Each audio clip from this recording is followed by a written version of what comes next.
ಮೊದಲನೇದಾಗಿ ಜ್ಯೋತಿ ಮೇಡಮ್ ತಮ್ಗೆ ಆತ್ಮಪೂರ್ವಕವಾದ ನಮನಗಳು. ಅದ್ಭುತವಾಗಿ ಪ್ರೀತಿಯಿಂದ ನನ್ನನ್ನ ನಿಮ್ಮ ವೇದಿಕೆಗೆ ಸ್ವಾಗತಿಸೋದಕ್ಕೆ ನಿಮಗೆ ಆತ್ಮ ಪ್ರಣಾಮಗಳು. ಮೊದಲನೇದಾಗಿ ನಮ್ಮೆಲ್ಲರ ಗುರುಗಳಾದಂತ ಪತ್ರಿಜಿ ಗುರುಗಳಿಗೆ ಆತ್ಮ ಪ್ರಣಾಮಗಳನ್ನು ಸಲ್ಲಿಸುತ್ತಾ, ನಮ್ಮೆಲ್ಲರ ರಕ್ಷಾ ಕವಚವಾಗಿರುವ ಮಹಾ ಅವತಾರ್ ಬಾಬಾಜಿ ಅವರಿಗೆ ಆತ್ಮ ಪ್ರಣಾಮಗಳನ್ನು ಸಲ್ಲಿಸುತ್ತಾ, ನನ್ನ ಎಲ್ಲ ಈ ಜನ್ಮದ ಗುರುಗಳಿಗೆ ಆತ್ಮ ಪ್ರಣಾಮಗಳನ್ನು ಸಲ್ಲಿಸುತ್ತಾ, ನನ್ನ ಪ್ರೀತಿಯ ತಂದೆ ತಾಯಿಗಳಿಗೂ, ಇಂದು ಜೂಮ್ ಮುಖಾಂತರ ಯೂಟ್ಯೂಬ್ ಮುಖಾಂತರ ವೀಕ್ಷಿಸುತ್ತಿರುವ ಎಲ್ಲ ನಿಮ್ಮ ತಂದೆ ತಾಯಿಗಳಿಗೂ ನನ್ನ ಆತ್ಮ ಪ್ರಣಾಮಗಳನ್ನ ಸಲ್ಲಿಸ್ತೇನೆ. ಅದರ ಜೊತೆಗೆ ಮಹಾ ಅವತಾರ್ ಬಾಬಾಜಿ ಫೌಂಡೇಶನ್ ಎಲ್ಲ ಸಿಬ್ಬಂದಿ ವರ್ಗದವರಿಗೆ ನನ್ನ ಹೃದಯ ಪೂರ್ವಕವಾದ ಕೋಟಿ ನಮನಗಳು. ಇಂಥ ಒಂದು ಅದ್ಭುತವಾದ ಸೇವೆಯನ್ನ ನಮಗೆ ಇವತ್ತು ಮಹಾ ಅವತಾರ್ ಬಾಬಾಜಿನೇ ಅಂತ ಬಂತು ನೋಡಿ ನನ್ಗೆ. ಮಹಾ ಅವತಾರ್ ಫೌಂಡೇಶನ್ ಅವರು ನನಗೆ ನೀಡಿದ್ದಾರೆ. ಅದಕ್ಕಾಗಿ ರಂಗನಾಥ್ ಸರ್ಗೆ ಹಾಗೂ ಸಿಬ್ಬಂದಿ ವರ್ಗ, ಗೀತಾ ಮೇಡಮ್ಗೆ, ರೇವತಿ ಮೇಡಮ್ಗೆ, ಜ್ಯೋತಿ ಮೇಡಮ್ಗೆ, ಹಾಗೆ ಲಕ್ಷ್ಮಿ ಮೇಡಮ್ಗೆ, ನಿಮ್ಗೆಲ್ಲರಿಗೂ ಒಂದು ಹೃದಯ ಪೂರ್ವಕವಾದ ಧನ್ಯವಾದಗಳು. ಅದೇ ರೀತಿ ನನ್ನ ಕ್ಲಾಸ್ ಇದೆ ಅಂದ್ರೆ ಪ್ರೀತಿಯಿಂದ ಓಡೋಡಿ ಬಂದು ಜಾಯಿನ್ ಆಗುವಂತ ನನ್ನ ಎಲ್ಲ ಆತ್ಮ ಬಂಧುಗಳು, ಧ್ಯಾನ ಬಂಧುಗಳಿಗೂ ಕೋಟಿ ನಮನಗಳು ಮಾಸ್ಟರ್ಸ್.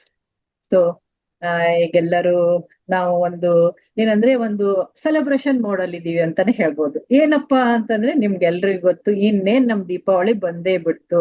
ಸೊ ಅದಕ್ಕೆ ನಾವು ಏನು ಇವತ್ತು ಇವತ್ತು ತಮಿಳಿನಲ್ಲಿ ತಾವು ಎಲ್ರೂ ನೋಡಿದೀರಾ. ಇವತ್ತಿಂದು ಏನಪ್ಪಾ ಸಬ್ಜೆಕ್ಟ್ ಅಂದ್ರೆ ನಾವು ದೀಪಾವಳಿಯನ್ನ ಆಚರಿಸೋಣವೇ ಅಂತ. ಸೊ ಏನು ನಾವೆಲ್ಲ ಇನ್ನೇನ್ ಮುಂದೆ ಇದೇ ವಾರದಲ್ಲಿದೆ. ಏನ್ ಮೇಡಮ್ ನಾವು ದೀಪಾವಳಿನ ಆಚರಿಸೋಣ ಅಂತ ಹೇಳ್ತಾ ಇದ್ದಾರೆ, ಏನ್ ನಾವ್ ಇಷ್ಟು ವರ್ಷದಿಂದ ಆಚರಿಸ್ಕೊಂತ ಬಂದಿಲ್ವಾ ಅಂತ ಕೆಲವೊಬ್ರು ಕ್ವಶನ್ ಇರುತ್ತೆ. ಏನಪ್ಪಾ ಏನಿರ್ಬೋದು ನಾವು ಆಚರಿಸೋಣ ಅಂದ್ರೆ, ಜಯಶ್ರೀ ಮೇಡಮ್ ಇವತ್ತೇನಾದ್ರು ಡಿಫ್ರೆಂಟ್ ಅದೇನಾದ್ರು ಹೇಳ್ತಾ ಇದಾರ ಅಂತ ಕೆಲವೊಬ್ರು ಕ್ವಶನ್ ಇರುತ್ತೆ ಅಲ್ವಾ. ಎಲ್ಲರಿಗೂ ಇಲ್ಲಿ ಕೂತ್ಕೊಂಡವ್ರಿಗೆ ಒಂದೊಂದ್ ಕ್ವಶನ್ ಬರುತ್ತೆ ಅಲ್ವಾ, ಸಾಮಾನ್ಯ ಅದು. ಸಾರಿ ಮಾಸ್ಟರ್. ಸೊ ಹಾಗಾಗಿ ಇವತ್ತು ನಾವು ದೀಪಾವಳಿಯನ್ನ ಆಚರಿಸೋಣ ಅಂತ ಒಂದು ಶೀರ್ಷಿಕೆ ಇಡೋಕೆ ನೂರಾರು ಕಾರಣಗಳಿದಾವೆ ಮಾಸ್ಟರ್ಸ್. ಆ ಕಾರಣಗಳನ್ನ ನಾವೆಲ್ಲರೂ ಒಂದೊಂದಾಗಿ ತಿಳ್ಕೊಂತ ಹೋಗೋಣ. ಸೊ ನೋಡಿ, ನಿಮ್ಗೆಲ್ಲರಿಗೂ ಗೊತ್ತು, ನಾವು ದೀಪಾವಳಿ ಹಬ್ಬ ಅಂತಂದ್ರೆ ನಮ್ಗೇನಂದ್ರೆ ಲಕ್ಷ್ಮೀ ಪೂಜೆ ಅಂತ ನಮ್ಗೆಲ್ಲರಿಗೂ ಗೊತ್ತು. ಸೊ ಹಾಗಾಗಿ ನಾನ್ ಕಳೆದ ಒಂದು ಎಪಿಸೋಡ್ ಅಲ್ಲಿ ನಿಮ್ದೇ ವೇದಿಕೆಯಲ್ಲಿ ಏನಂದ್ರೆ ವರಮಹಾಲಕ್ಷ್ಮಿ ಹಬ್ಬ ಇದ್ದಾಗ ಒಂದು ಕ್ಲಾಸ್ ಕೊಟ್ಟಿದೆ. ಇದರಲ್ಲಿ ಎಷ್ಟೋ ಜನ ನೀವು ಜಾಯಿನ್ ಆಗಿದ್ರಿ. ಆವಾಗ ಹೇಳಿದೆ ಏನಂದ್ರೆ, ಮಹಾಲಕ್ಷ್ಮಿನ ಬರ್ಬೇಕಾದ್ರೆ ನಾವು ಮನೆಯೆಲ್ಲ ಕ್ಲೀನ್ ಮಾಡ್ತೀವಿ. ಆ ಕ್ಲೀನ್ ಮಾಡ್ಬೇಕಾದ್ರೆ ಮನೆಯನ್ನಷ್ಟೇ ಅಲ್ಲ, ದರಿದ್ರ ಲಕ್ಷ್ಮಿಯನ್ನ ಬರೀ ಮನೆಯಿಂದ ಓಡಿಸೋದಲ್ಲ, ನಮ್ ತಲೆಯಿಂದನೂ ಓಡಿಸ್ಬೇಕು ಅನ್ನುವಂತ ಕೆಲವೊಂದು ಪಾಯಿಂಟ್ ಅನ್ನ ಹೇಳಿದೆ. ನೀವು ತುಂಬಾ ಇಷ್ಟಪಟ್ರಿ. ಇವಾಗ್ಲೂ ಏನು ದೀಪಾವಳಿ ಹಬ್ಬ ಅಂದ್ರೆ ಏನಪ್ಪಾ, ನಾವೆಲ್ರು ಮತ್ತೆ ಲಕ್ಷ್ಮೀ ಪೂಜೆನೆ ಮಾಡ್ತೀವಿ. ಇಲ್ಲೂ ಮೇನ್ ಯಾರು? ಲಕ್ಷ್ಮಿನೇ ಅಲ್ವಾ. ಈಗ ನೋಡಿ, ನಮ್ಗೆಲ್ರಿಗೂ ಗೊತ್ತು, ನಮ್ ಜೀವನದಲ್ಲಿ ನಾವ್ ಏನೇ ಇರ್ಲಿ, ಇಲ್ಲಪ್ಪಾ ನನ್ ದುಡ್ಡಂದ್ರೆ ಇಷ್ಟ ಇಲ್ಲ ಅನ್ನುವಂತ ಹೇಳುವಂತವ್ರು ಯಾರು ಇಲ್ಲ. ಆದ್ರೆ ಅತಿ ಲೋಭ ಇರಬಾರ್ದು ಅಂತ ನಾವೆಲ್ಲ ಈಗ ಧ್ಯಾನಕ್ಕೆ ಬಂದ್ಮೇಲೆ ತಿಳ್ಕೊಂಡಿದೀವಿ. ಆದ್ರೆ ದುಡ್ಡು ಬೇಡ ಅಂತ ನಾವ್ ಹೇಳೋಕ್ ಸಾಧ್ಯನೇ ಇಲ್ಲ. ನಮ್ಗೆ ದುಡ್ಡು ಬೇಕೇ ಬೇಕು. ಅದು ನಮ್ಮ ಜೀವನದ ಒಂದು ಅವಿಭಾಜ್ಯ ಅಂಗ. ಯಾಕಂದ್ರೆ ದುಡ್ಡಿಲ್ದೆ ನಾವ್ ಯಾರಾದ್ರೂ ಜೀವನ ನಡ್ಸಕ್ಕಾಗತ್ತಾ? ಇಲ್ವೇ ಇಲ್ಲ. ಆದ್ರೆ ನಮ್ಗೆ ದುಡ್ಡು ಅನ್ನೋದು ಬೇಕೇ ಬೇಕು ಅನ್ನೋದನ್ನು ನಮ್ಗೆಲ್ರಿಗೂ ಗೊತ್ತಿದೆ. ಹಾಗಾಗಿ ನಾವೆಲ್ಲರೂ ಏನ್ ಅನ್ಕೊಂಡ್ಬಿಟ್ಟಿದೀವಿ, ದುಡ್ಡು ಅಂದ್ರೆ ಏನಿದೆ ಲಕ್ಷ್ಮಿ ಅಂತ ಅನ್ಕೊಂಡ್ಬಿಟ್ಟಿದೀವಿ. ನಾವ್ ಮಾಡೋ ತಪ್ಪ ಇಲ್ಲೇ. ಲಕ್ಷ್ಮಿ ಅಂದ್ರೆ ಹಣ ಅಲ್ಲ ಮಾಸ್ಟರ್. ಹಣ ಅಂದ್ರೇನು ದುಡ್ಡು ಅನ್ಕೊಂಡ್ಬಿಟ್ಟಿದೀವಿ. ಇಲ್ಲ, ಲಕ್ಷ್ಯವನ್ನ ಕೊಡುವಳು ಲಕ್ಷ್ಮಿ ಅಂತ. ಲಕ್ಷ್ಯ ಅಂದ್ರೆ ಗುರಿಯನ್ನ ಕೊಡುವಳು ಲಕ್ಷ್ಮಿ ಅಂತ ಹೇಳ್ತಾಳೆ. ಇಲ್ಲಿ ಲಕ್ಷ್ಮಿ ಏನಂದ್ರೆ ನಮ್ಗೆ ಒಂದು ಗುರಿಯನ್ನ ಕೊಡ್ತಾಳಂತೆ. ಈಗ ನಾನೀಗ ಮಹಾವತಾರ ಫೌಂಡೇಶನ್ಗೆ ಬಂದಾಗ ನನ್ಗೊಂದು ಕೊಡ್ತಾರೆ, ಒಂದು ವಿಷಯ ಕೇಳ್ತಾರೆ. ಅಲ್ಲಿ ಬರುವಂತ ಧ್ಯಾನಿಗಳು ನನ್ ಕೇಳ್ತಾರೆ, ಮೇಡಮ್ ಇವತ್ತಿನ ದಿವಸ ಶೆಡ್ಯೂಲ್ ಮಾಡ್ಕೊಳ್ತಾ ಇದೀವ, ನೀವ್ ಯಾವತ್ ಶೆಡ್ಯೂಲ್ ಆಗ್ತೀರಾ, ಈ ಟೈಮ, ಈ ಒಂದು ಡೇಟಾ, ಸಬ್ಜೆಕ್ಟ್ ಯಾವುದು ಅಂತ ಕೇಳಿದಾಗ ಹೀಗೆ ಅಂತ ಹೇಳ್ತೀನಿ. ಹೀಗೆ ಅಂತ ಹೇಳಿದಾಗ ನಾನು ಇವತ್ತು ನನ್ ಪ್ಲಾನ್ ಮಾಡಿದ್ರು, 1 ಮಂತ್ ಮುಂಚೆನೆ ನನ್ಗೆ ಪ್ಲಾನ್ ಮಾಡಿದ್ರು, ಇವತ್ ಬಂದ್ ನಾನು ಕ್ಲಾಸ್ ಕೊಡ್ತಾ ಇದ್ದೀನಿ. ಇದು ಲಕ್ಷ್ಮಿನೇ. ನಾವ್ ಇದನ್ನ ಅರ್ಥ ಮಾಡ್ಕೋಬೇಕು. ಅಂದ್ರೆ ಲಕ್ಷ್ಯವನ್ನ ಕೊಟ್ರು ನಮ್ಗೇನಂದ್ರೆ, ಇವತ್ತಿನ ದಿವಸ ಈ ಸಬ್ಜೆಕ್ಟ್ ಯಾವ ತಗೋತೀರ ಅನ್ನೋ ಒಂದು ಪ್ರಾಜೆಕ್ಟ್ ಅಂತ ಅಂತೀವಲ್ವಾ. ನಾವೆಲ್ಲರೂ ಒಂದು ಪ್ರಾಜೆಕ್ಟ್ ಅನ್ನ ರೆಡಿ ಮಾಡ್ಕೋತೀವಲ್ವಾ, ಇದು ಕೂಡ ಲಕ್ಷ್ಮಿನೇ. ನಾವೇನ್ ಅನ್ಕೋತೀವಿ, ಇದು ಲಕ್ಷ್ಮಿ ಅಲ್ಲ ಅಂತ ಅನ್ಕೊಂಡ್ಬಿಡ್ತೀವಿ. ನಾವೆಲ್ಲ ಏನ್ ತಿಳ್ಕೊಂಡ್ಬಿಟ್ಟಿದೀವಿ, ಲಕ್ಷ್ಮಿ ಅಂದ್ರೆ ಬರೀ ದುಡ್ಡು ಗಳಿಸೋದು, ಅಲ್ಲ, ನಿಜವಾದ ಲಕ್ಷ್ಮಿ ಅಂದ್ರೆ ಇದು ಕೂಡ ಮಾಸ್ಟರ್ಸ್. ನನಗೆ ಏನಿದು ಒಂದು ಅಪಾರ್ಚುನಿಟಿ ಸಿಕ್ಕಿದೆ, ಈ ಸೇವೆ ಸಿಕ್ಕಿದೆ, ಇದು ಕೂಡ ಲಕ್ಷ್ಮಿನೇ. ನಾವ್ ಎಲ್ಲೋ ಒಂದು ಗೊಂದಲದಲ್ಲಿ ಇದೀವಿ. ಲಕ್ಷ್ಮಿ ಅಂದ್ರೆ ಏನೋ ಬೇರೆ ಬೇರೆ ಇದೆ.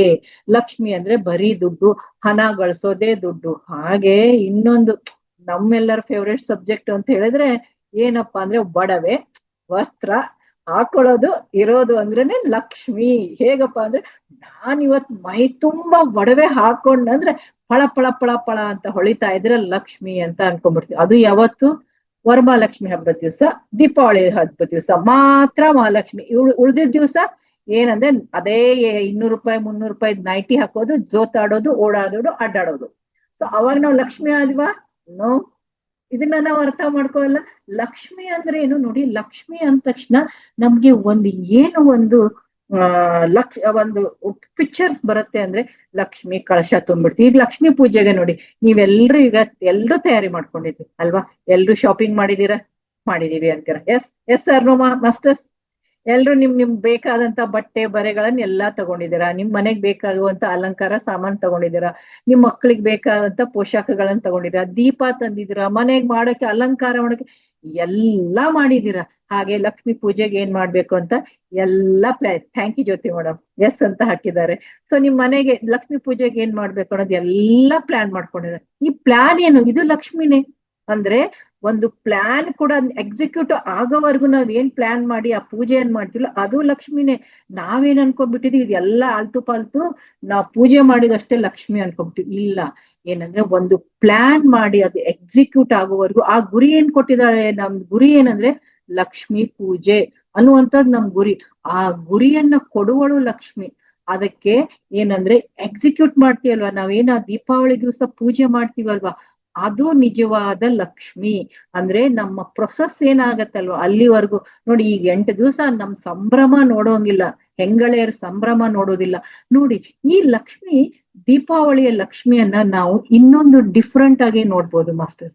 ನಾವು ಮೊನ್ನೆ ವರಮಹಾಲಕ್ಷ್ಮಿಯನ್ನ ಏನ್ ನೋಡಿದ್ವಿ, ನಾವೆಲ್ಲರೂ ಮನೆಯಲ್ಲೇ ಮಾಡ್ತೀವಿ. ಆಲ್ಮೋಸ್ಟ್ ಆಲ್ ವರಮಹಾಲಕ್ಷ್ಮಿಯನ್ನ ಮನೆಯಲ್ಲೇ ಮಾಡ್ತೀವಿ. ಹಾಗೆ ಹೆಣ್ಮಕ್ಳೇ ಮಾಡ್ತೀವಿ ಅಲ್ವಾ? ಈ ದೀಪಾವಳಿಯ ಲಕ್ಷ್ಮಿ ಸ್ಪೆಷಲ್ ಇದ್ದಾಳೆ. ಏನ್ ಗೊತ್ತಾ? ಏನ್ ಗೊತ್ತಾ? ನಾನು ಹೇಳ್ತೀನಿ ಕೇಳಿ. ದೀಪಾವಳಿಯ ಲಕ್ಷ್ಮಿಯನ್ನ ಕೇವಲ ನಾವು ಮನೆಯಲ್ಲೂ ಮಾಡಲ್ಲ, ಆಫೀಸಲ್ಲೂ ಮಾಡ್ತೀವಿ, ಬಿಸ್ನೆಸ್ ಅಲ್ಲೂ ಮಾಡ್ತೀವಿ, ನಾವ್ ಎಲ್ಲೆಲ್ಲಿ ಕೆಲಸ ಮಾಡ್ತೀವಿ ಅಲ್ಲೂ ಮಾಡ್ತೀವಿ. ಹಾಗೆ ಗುಂಪುಗಳು ಒಟ್ಟಿಗೆ ಆಗಿ ಕುಂತು ಮಾಡ್ತೀವಿ, ದೇವಸ್ಥಾನದಲ್ಲೂ ಮಾಡ್ತೀವಿ. ಹೌದಲ್ವಾ? ಅಂದ್ರೆ ಈ ಲಕ್ಷ್ಮಿಗೂ ವರಮಹಾಲಕ್ಷ್ಮಿಗೂ ಸ್ವಲ್ಪ ಡಿಫ್ರೆನ್ಸ್ ಇದೆ ಅಂತ ಆಯ್ತು. ಅಂದ್ರೆ ಗಂಡ್ಮಕ್ಳು ಕೂಡ ಏನಂದ್ರೆ ಲಕ್ಷ್ಮಿಯನ್ನ ಪೂಜೆ ಮಾಡ್ತಾರೆ ಅಂತ ಆಯ್ತು. ಬರೀ ಗಂಡ್ಮಕ್ಳಿಗಷ್ಟೇನಾ ಅರ್ನಿಂಗ್ ಮಾಡೋದು ತಲೆಯಲ್ಲಿರತ್ತೆ? ಇಲ್ಲ, ಹೆಣ್ಮಕ್ಳಿಗೆ ಇರುತ್ತೆ. ಸೊ ಹೆಣ್ಣು ಮಕ್ಕಳು ಗಂಡ್ ಮಕ್ಳು ಸೇರಿ ಮಾಡುವಂತ ಪೂಜೆ ಯಾವ್ದಪ್ಪ ಅಂದ್ರೆ ಈ ನಮ್ಮ ದೀಪಾವಳಿ ಹಬ್ಬ. ಈ ದೀಪಾವಳಿ ಹಬ್ಬವನ್ನ ಆಚರಿಸೋಣ ಅಂತ ಯಾಕೆ ಹೇಳಿದೆ, ನಾನು ಯಾಕೆ ಕೇಳಿದೆ ಅಂದ್ರೆ ನಾವೆಲ್ಲ ತಿಳ್ಕೊಬೇಕು. ಏನಂದ್ರೆ ಗಂಡ್ ಮಕ್ಳೆಲ್ಲ ಏನ್ ಅನ್ಕೋತಾರೆ, ನಾನು ಯಾರನ್ನು ಇಲ್ಲಿ ಡಿಫ್ರೆನ್ಸ್ ಮಾಡ್ತಾ ಇಲ್ಲ, ಯಾರ ಮನಸ್ಸಿಗೂ ಆಗ್ಲಿ ಅಂತ ನಾ ಇದನ್ನ ಹೇಳ್ತಾ ಇಲ್ಲ. ನಮ್ಮ ಎಲ್ಲರ ಕಲ್ಪನೆ ಏನಿದೆ ಅಂದ್ರೆ ಲಕ್ಷ್ಮಿ ಅಂದ್ರೆ ಬರೀ ಹಣ, ಲಕ್ಷ್ಮಿ ಅಂದ್ರೆ ಹಣವನ್ನ ಗಳಿಸೋದು ಅಂತ ಅನ್ಕೊಂಡ್ಬಿಟ್ಟಿದ್ವಿ. ಹಾಗೆ ನಾವು ಇನ್ನೊಂದು ನಮ್ಮ ತಲೆಯಲ್ಲಿ ಏನೇ ಒಂದು ತಪ್ಪು ಕಲ್ಪನೆ ಇದೆ ಅಂದ್ರೆ ಪೂಜೆ ಮಾಡಿದ್ರೆ ಲಕ್ಷ್ಮಿ ನಮಗ್ ಒಲದ್ ಬಿಡ್ತಾಳೆ. ನಾನ್ ಎಷ್ಟು ಜಾಮ್ ಆಗಿ ಪೂಜೆ ಮಾಡ್ತೀನಿ ಅಂತಂದ್ರೆ ಅಷ್ಟು ಜಾಮ್ ಆಗಿ ಪೂಜೆ ಮಾಡ್ತೀನಪ್ಪ, ನಂಗೆ ಲಕ್ಷ್ಮಿ ಒಲದ್ ಬಿಡ್ತಾಳೆ. ಈ ದೀಪಾವಳಿ ಹಬ್ಬಕ್ರಿ ನಾನು ಅಲ್ಲಿಂದ ಸೀರೆ ತರಿಸಿದೆ, ಇಲ್ಲಿಂದ ಡೆಕೋರೇಷನ್ ತರಿಸಿದೆ. ನಾನು ಇವತ್ತು ಈ ಲಕ್ಷ್ಮಿನ ಪೂಜೆ ಮಾಡಕ್ಕೆ ಅಷ್ಟು ದೊಡ್ಡ ಪುರೋಹಿತರನ್ನ ನಾನು ಅಪಾಯಿಂಟ್ ಮಾಡಿದೀನಿ. ನಾನು ವೇದ ಘೋಷಣೆಗಳಿಂದ ಮಾಡ್ತೀನಿ. ಅಷ್ಟೇ ಅಲ್ಲದೆ ನಾನು ಇಷ್ಟು ತರಹದ ಮಿಠಾಯಿ ಮಾಡ್ಸಿದ್ದೀನಿ, ಎಲ್ರಿಗೂ ಹಂಚ್ತೀನಿ ಅಂತ ಕೆಲವೊಬ್ರು ಅದನ್ನ ಮನಸ್ಸಿಂದನೇ ಮಾಡ್ತಾರೆ, ಇಲ್ಲ ಅಂತಿಲ್ಲ. ಕೆಲವೊಬ್ರು ಏನಂದ್ರೆ ಅಲ್ಲಿ ಪಕ್ಕದಲ್ಲಿದಾನಲ್ವಾ, ಅವನು ಮೊನ್ನೆ ಇಷ್ಟ ತರ ಮಾಡಿದ, ನಾನು ಅವನ್ಕಿಂತ ಚೆನ್ನಾಗಿ ಮಾಡಿ ತೋರಿಸ್ತೀನಿ. ಅಲ್ಲಿ ಪಕ್ಕದ ಮನೆಯವ್ರು ಇದಾರಲ್ವಾ, ಅವರು ಮೊನ್ನೆ ಏನಂದ್ರೆ ಒಂದು 5,000 ರೂಪಾಯಿ ಸಾರಿ ತಂದು ಉಡ್ಸಿದ್ರು ಮಹಾಲಕ್ಷ್ಮಿಗೆ. ನಾನು ನನ್ ಸ್ಟೇಟಸ್ ತೋರ್ಸೋಕೆ ನಾನ್ ಹೋಗಿ ಬನಾರಸ್ಗೆ ಹೋಗಿ ತಗೊಂಡ್ ಬಂದಿದ್ದೀನ್ರಿ ಸೀರೆ, ನಾನ್ ಹೋಗಿ ಕಂಚಿಯಲ್ಲಿ ಹೋಗಿ ತಗೊಂಡ್ ಬಂದಿದ್ದೀನ್ರಿ ಅಂತ ಪ್ರೌಡ್ ಆಗಿ ಹೇಳ್ಕೊಳಂತ ಕೆಲವೊಬ್ರು ಪೂಜೆ ಮಾಡ್ತಾರೆ. ಸೊ ಅದು ನಿಜವಾದ ಲಕ್ಷ್ಮೀ ಪೂಜೆನಾ? ಅಲ್ವಾ?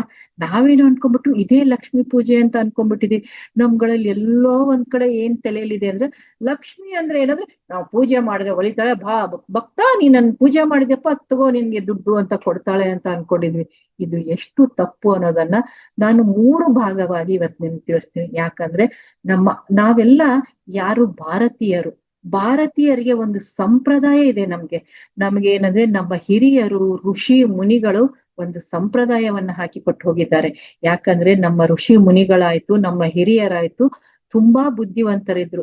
ಯಾಕಂದ್ರೆ ಅದಕ್ಕೆ ಆ ಬುದ್ಧಿವಂತಿಕೆಯಿಂದ, ಯಾವ ಬುದ್ಧಿವಂತಿಕೆ ಅವ್ರು ಮಾಡುವಂತ ತಪಸ್ಸು, ಈ ಧ್ಯಾನ ಇವಾಗ ಮಾಡ್ತಾ ಇದ್ವಿ, ಇವಾಗ ಕಾಲಾಂತರದಿಂದ ಮಾಡ್ತಾರೆ. ಇದಕ್ಕೆ ಗುರು ಯಾರಂತ ಆದಿಗುರು ಮಹಾಶಿವನನ್ನೇ ಗುರು ಅಂತ ಹೇಳ್ಕೊತೀವಿ. ಅವನು ಕೂಡ ಧ್ಯಾನ ಮಾಡಿದ. ಈ ಧ್ಯಾನದಿಂದ ಅವ್ರೇನಂದ್ರೆ ಜ್ಞಾನವನ್ನ ಅರ್ಜನೆ ಮಾಡಿ ಲಕ್ಷ್ಮಿಯನ್ನ ಯಾವ ತರ ನಾವು ಆ ಆಕರ್ಷಿಸ್ಬೇಕು. ಇಲ್ಲಿ ಆಕರ್ಷಣೆ ಇದೆ ಮಾಸ್ಟರ್ಸ್. ಇಲ್ಲಿ ಏನಂದ್ರೆ ಆಕರ್ಷಣೆ ಇದೆ.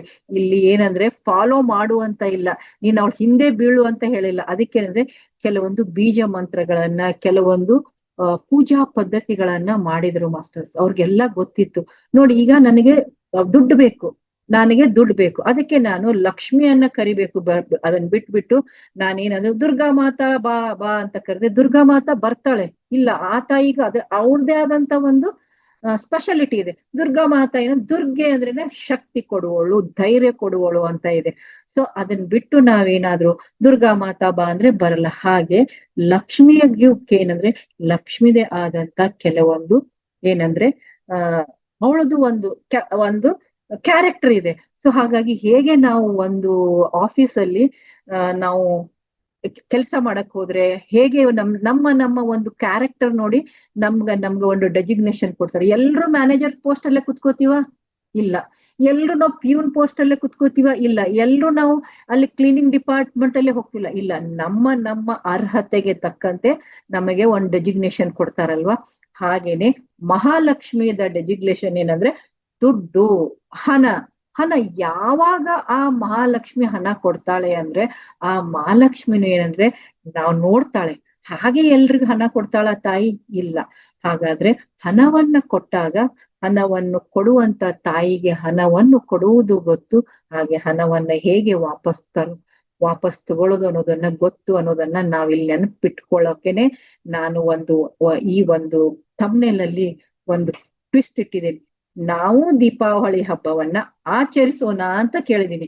ನಾವ್ ಆಚರಿಸ್ತೀವಲ್ವಾ ಮೇಡಮ್ ಅಂತ ಯಾರಾದ್ರೂ ಅಂದ್ರೆ ಯಾವ ರೀತಿ ಆಚರಿಸ್ಬೇಕು, ಯಾವ ರೀತಿಯಾಗಿ ಆಚರಿಸಿದಾಗ ಆ ತಾಯಿ ನಮ್ಗೆ ಸ್ಥಿರವಾಗಿ ಉಳಿತಾಳೆ, ಲಕ್ಷ್ಮಿ ಚಂಚಲೆ ಅಂತ ಹೇಳ್ತೀವಿ. ಯಾಕೆ? ನಮ್ಗೆಲ್ಲ ಗೊತ್ತು, ಯಾವ್ದು ಗೊತ್ತಿಲ್ಲ ಅಂತ ಹೇಳಿ. ನಮ್ಗೆ ಲಕ್ಷ್ಮಿ ಚಂಚಲೆ ಅಂತ ಗೊತ್ತು, ಸ್ಥಿರವಾದ ಲಕ್ಷ್ಮಿ ಅಂತ ಬೇಕಂತ ಗೊತ್ತು, ಪೂಜೆ ಮಾಡ್ಬೇಕಂತ ಗೊತ್ತು, ಲಕ್ಷ್ಮಿಯ ಜಪ ತಪಗಳ ಮಾಡೋದು ಗೊತ್ತು, ಹೋಮ ಹವನಗಳನ್ನ ಮಾಡೋದು ಗೊತ್ತು. ನಾವು ಬಾಹ್ಯವಾಗಿ ಏನೇನ್ ಮಾಡ್ಬೇಕನ್ನೋದು ಎಲ್ಲಾ ತಿಳ್ಕೊಂಡಿದ್ವಿ. ಆದ್ರೆ ಆ ಲಕ್ಷ್ಮಿ ಪೂಜೆಯನ್ನ ಮಾಡಿ ಆ ಲಕ್ಷ್ಮಿ ನನ್ನ ಮನೆಗೆ ಬರೋಕೆ ನನಗೆ ಅರ್ಹತೆ ಇದೆಯಾ ಅಂತ ಯಾರಾದ್ರೂ ನಾವು ಒಮ್ಮೆ ಆದ್ರೂ ಕ್ವಶನ್ ಮಾಡ್ಕೊಂಡಿದೀವ ಮಾಸ್ಟರ್ಸ್? ಇಲ್ಲ. ನಾವ್ ಯಾವತ್ತೂ ಮಾಡ್ಕೊಳಲ್ಲ. ನಾವ್ ಹೆಂಗಂದ್ರೆ ನನಗ ಅರ್ಹತೆ ಇದೆ, ಲಕ್ಷ್ಮಿ ನಾನ್ ಪೂಜೆ ಮಾಡಿದೆ ನಾನ್ ಮನೆಗ್ ಬಂದೇ ಬರ್ತಾಳೆ ಅಂತ ನಮ್ಮಲ್ಲಿ ಒಂದು ಕಾನ್ಫಿಡೆನ್ಸ್ ಇದೆ. ಆದ್ರೆ ಆ ತರ ಕಾನ್ಫಿಡೆನ್ಸ್ ಇದ್ರೆ ನಾವು ಪ್ರತಿ ವರ್ಷನೂ ಲಕ್ಷ್ಮಿ ಪೂಜೆ ಮಾಡ್ತೀವಿ. ನಮಗ್ ಯಾಕೆ ಫೈನಾನ್ಷಿಯಲ್ ಪ್ರಾಬ್ಲಮ್ ಬರ್ತಾ ಇದೆ? ಒಂದ್ ಸ್ವಲ್ಪ ಯೋಚನೆ ಮಾಡಿ. ಅಂದ್ರೆ ಎಲ್ಲೋ ಒಂದ್ ಕಡೆ ನಾವು ತಪ್ಪು ಮಾಡ್ತಾ ಇದ್ದೀವಿ ಅಂತ ಆಯ್ತಲ್ವಾ? ನೋಡಿ, ಒಬ್ಬ ಮನುಷ್ಯನಿಗೆ ಏನೋ ಒಂದು ಪ್ರಾಬ್ಲಮ್ ಅಂದ್ರೆ ಯಾರೇ ಇರ್ಲಿ, ಕಾಮನ್ ಆಗಿ ಮನುಷ್ಯನಿಗೆ 3 ತರದ ಕಷ್ಟಗಳು ಬರ್ತವೆ. ಒಂದು ಭೌತಿಕ ಜೀವನಕ್ಕೆ, ಒಂದು ಆರೋಗ್ಯಕ್ಕೆ, ಒಂದು ಮೇನ್ ಆಗಿ ಬರೋದಂದ್ರೆ ಫೈನಾನ್ಷಿಯಲಿ. ಈ ಫೈನಾನ್ಷಿಯಲಿ ಅನ್ನೋದೇ ನಮ್ಮ ಜೀವನದ ಮೊದಲನೇ ಘಟ್ಟ ಅನ್ಕೊಂಡ್ಬಿಟ್ಟಿದೀವಿ. ನಾವೇನಂದ್ರೆ ಈ ಎರಡನ್ನ, ನಮ್ಮ ಭೌತಿಕ ಜೀವನ ಹಾಗೂ ನಮ್ಮ ಆರೋಗ್ಯ ಜೀವನವನ್ನ ನಾವು ಲಕ್ಷ್ಮಿನೇ ಅಲ್ಲ ಅಂತ ತಿಳ್ಕೊಂಡ್ಬಿಟ್ಟು, ಅಂದ್ರೆ ನಮಗೇನು ಇಂಪಾರ್ಟೆನ್ಸ್ ಇಲ್ಲ, ನಾವು ಏನ್ ಮಾಡ್ತೀವಲ್ಲ ಅದಕ್ಕೆ ಇಂಪಾರ್ಟೆನ್ಸು ಅಂತ ಅನ್ಕೊಂಡ್ಬಿಟ್ಟಿವಿ. ನಾವು ಮಾಡುವಂತ ತಪ್ಪೇನಂದ್ರೆ ಇದೆ. ಅದಕ್ಕೆ ನಮ್ಗೆ ಏನ್ ಹೇಳಿದ್ದಾರೆ ಅಂದ್ರೆ ಪತ್ರಿಜಿ ಗುರುಗಳು ಒಂದ್ ಮಾತು ಹೇಳಿದ್ದಾರೆ. ಏನಂದ್ರೆ, my dear friends, my dear masters, my dear god ಅಂತ ಹೇಳಿದ್ದಾರೆ. ಅಂದ್ರೆ ನಾವು ಏನು ಅರಿಯದ ಸ್ಥಿತಿಯಲ್ಲಿ ಈ ಧ್ಯಾನಕ್ಕೆ ಬಂದಾಗ ಫ್ರೆಂಡ್ಸ್ ಆಗಿರ್ತೀವಿ. ಒಂದ್ ಸ್ವಲ್ಪ ಸತ್ಸಂಗದಲ್ಲಿ ಕೂತ್ಕೊಂಡು ಎಲ್ಲ ಮಾಹಿತಿಯನ್ನ ತಕ್ಕೊಂಡಾಗ ನಾವು ಮಾಸ್ಟರ್ ಆಗ್ತೀವಿ. ಇದನ್ನೆಲ್ಲ ಅರ್ಥಕೊಂಡು ನಮ್ಮ ಜೀವನದಲ್ಲಿ ಇಳಿಸ್ಕೊಂಡಾಗ ನಾವೇನಾಗ್ತೀವಿ, ಗಾಡ್ ಆಗ್ತೀವಿ. ಅಂದ್ರೆ ನಾವು ಇಲ್ಲಿ ಏನ್ ತಿಳ್ಕೊಬೇಕಂದ್ರೆ ಮಹಾಲಕ್ಷ್ಮಿಯನ್ನ ಅವಳು ಯಾವಾಗ ನಮ್ಗೆ ಒಲಿತಾಳೆ, ಯಾವಾಗ ನಾವು ನನ್ನ ಅರ್ಹತೆಯನ್ನ ನಾನು ಯಾವ ಒಂದು ಮಟ್ಟಕ್ಕೆ ಇದ್ರೆ ಲಕ್ಷ್ಮಿ ನನಗ್ ಒಲಿತಾಳೆ, ಅದು ಏನ ಕಷ್ಟ ಇದ್ರು ನನ್ನ ಸಂವರಿಸ್ತಾಳೆ, ದುಡ್ಡಿನ ಕಷ್ಟ ಇದ್ದು ಅನ್ನೋದನ್ನ ನಾವಿಲ್ಲಿ ತಿಳ್ಕೋಬೇಕು. ಯಾಕಂದ್ರೆ ಪ್ರತಿಯೊಬ್ಬ ಮನುಷ್ಯನ ಜೀವನದಲ್ಲಿ ಫೈನಾನ್ಷಿಯಲ್ ಅನ್ನೋದು ನಮ್ಮ ಜೀವನದ ಇದು ಒಂದು ಅವಿಭಾಜ್ಯ ಅಂಗ. ಹಣಕಾಸಿನ ಸ್ಥಿತಿ ಅನ್ನೋದು ಏನಂದ್ರೆ ಅವಿಭಾಜ್ಯ ಅಂಗ. ನಾವು ಇತ್ತೀಚೆಗೆ ಎಲ್ಲ ವಾಟ್ಸಪ್ ಅಲ್ಲಿ ನೋಡ್ತೀವಿ, ಏನಂದ್ರೆ ಒಂದು ಸಂದೇಶವನ್ನ ತುಂಬಾ ಚೆನ್ನಾಗಿ ಹಾಕಿರ್ತೀವಿ, ಏನಂದ್ರೆ ಮನೆ ಸ್ಥಿತಿ ಚೆನ್ನಾಗಿದ್ರೆ ಮನೆ ಸ್ಥಿತಿ ಚೆನ್ನಾಗಿರತ್ತೆ ಅಂತ ಹೇಳ್ತೀವಿ. ಅದನ್ನ ಯಾರ್ಯಾರು ಹೇಗೆಗೋ ಅರ್ಥ ಮಾಡ್ಕೋತಾರೆ. ಅದನ್ನ ಏನಂದ್ರೆ ಕೆಲವೊಬ್ರು ಪುರುಷರು ಏನಂದ್ರೆ ಹೆಣ್ಮಕ್ಳಿಗೆ ಕಾಲ್ ಎಳೆಯೋದಕ್ಕೆ ಒಂಥರ ಜೋಕ್ ಅದಕ್ಕೆ, ನೀನ್ ಸರಿಯಾಗಿ ನನ್ ಜೊತೆ ಯಾವ್ದೇ ರೀತಿ ಗಿಗಳ ಮಾಡದೇ ಇದ್ರೆ ನಾನ್ ಸರಿಯಾಗಿ ಹೊರಗೆ ಹೋಗಿ ದುಡ್ಕೊಂಡ್ ಬರ್ತೀನಿ, ನಾನು ಎಲ್ಲಾ ನಿನ್ ತಂದ್ ಕೊಡ್ತೀನಿ, ನಿನ್ ಮಾನಸಿಕ ಸ್ಥಿತಿಯನ್ನೇ ನನಗೆ ಸರಿಯಾಗಿ ಕೊಡಲ್ಲ ಅಂತ ಅಂತಾರೆ. ನೀನ್ ಬರೀ ಜಗಳ ಮಾಡ್ಕೊಂಡು ಕುತ್ಕೋತೀಯ ಅಂತ. ಅದಕ್ಕೆ ಅಂದ್ರೆ ಮನಿ ಸ್ಥಿತಿ ಚೆನ್ನಾಗಿದ್ರೆ ಮನಿದು ಚೆನ್ನಾಗಿರತ್ತೆ. ಆದ್ರೆ ಇಲ್ಲಿ ನಾವೆಲ್ಲೋ ಒಂದ್ ತಪ್ಪು ಮಾಡ್ತೀವಿ.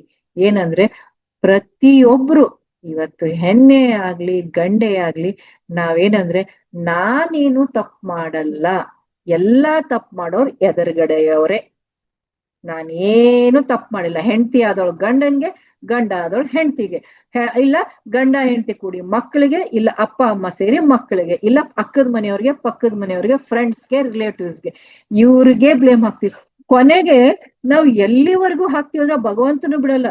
ಅಲ್ಲಪ್ಪ ನಿನಗೆ ಪ್ರತಿ ವರ್ಷ ದೀಪಾವಳಿ ಪೂಜೆ ಮಾಡ್ತೀನಿ, ನಿನಗೆ ವರಮಹಾಲಕ್ಷ್ಮಿ ಹಬ್ಬಕ್ಕೆ ಪೂಜೆ ಮಾಡ್ತೀನಿ, ನಿನ್ ದೇವಸ್ಥಾನಕ್ಕೆ ಬರ್ತೀನಿ, ಕಾಯಿ ಒಡಿಸ್ತೀನಿ, ನಿನಗೆ ಪೂಜೆ ಮಾಡಿದೀನಿ, ನಿನಗೆ ಒಬ್ಬಟ್ಟು ಹೋಳಿಗೆಯಿಂದ ನೈವೇದ್ಯ ಮಾಡಿದೀನಿ, ನಿನಗ್ ನಾನ್ ಏನ್ ಕಮ್ಮಿ ಮಾಡಿದೀನಿ, ನನಗ್ ಯಾಕೆ ನೀ ಫೈನಾನ್ಷಿಯಲಿ ನನ್ ಪ್ರಾಬ್ಲಮ್ ಕೊಡ್ತೀಯ ಅಂತ ಕೇಳುವಷ್ಟು ಉದ್ದಟತನ ನಮ್ಮಲ್ಲಿದೆ. ಅಮ್ಮ ಕೇಳಿದ್ಲಾ ಮಹಾಲಕ್ಷ್ಮಿ ಅಮ್ಮ, ನೀ ನನ್ ಪೂಜೆ ಮಾಡು, ನೀ ನಂಗೆ ಸೀರೆ ಏರ್ಸು, ಸೀರೆ ಇಡು, ಒಬ್ಬಟ್ಟು ಮಾಡು, ನನಗೆ ಒಡವೆ ವಸ್ತ್ರವನ್ನ ಕೊಡು ಅಂತ ಅಮ್ಮ ಯಾವತ್ತಾದ್ರೂ ಬಂದು ಯಾರನ್ನಾದ್ರೂ ಕೇಳಿದಾಳ?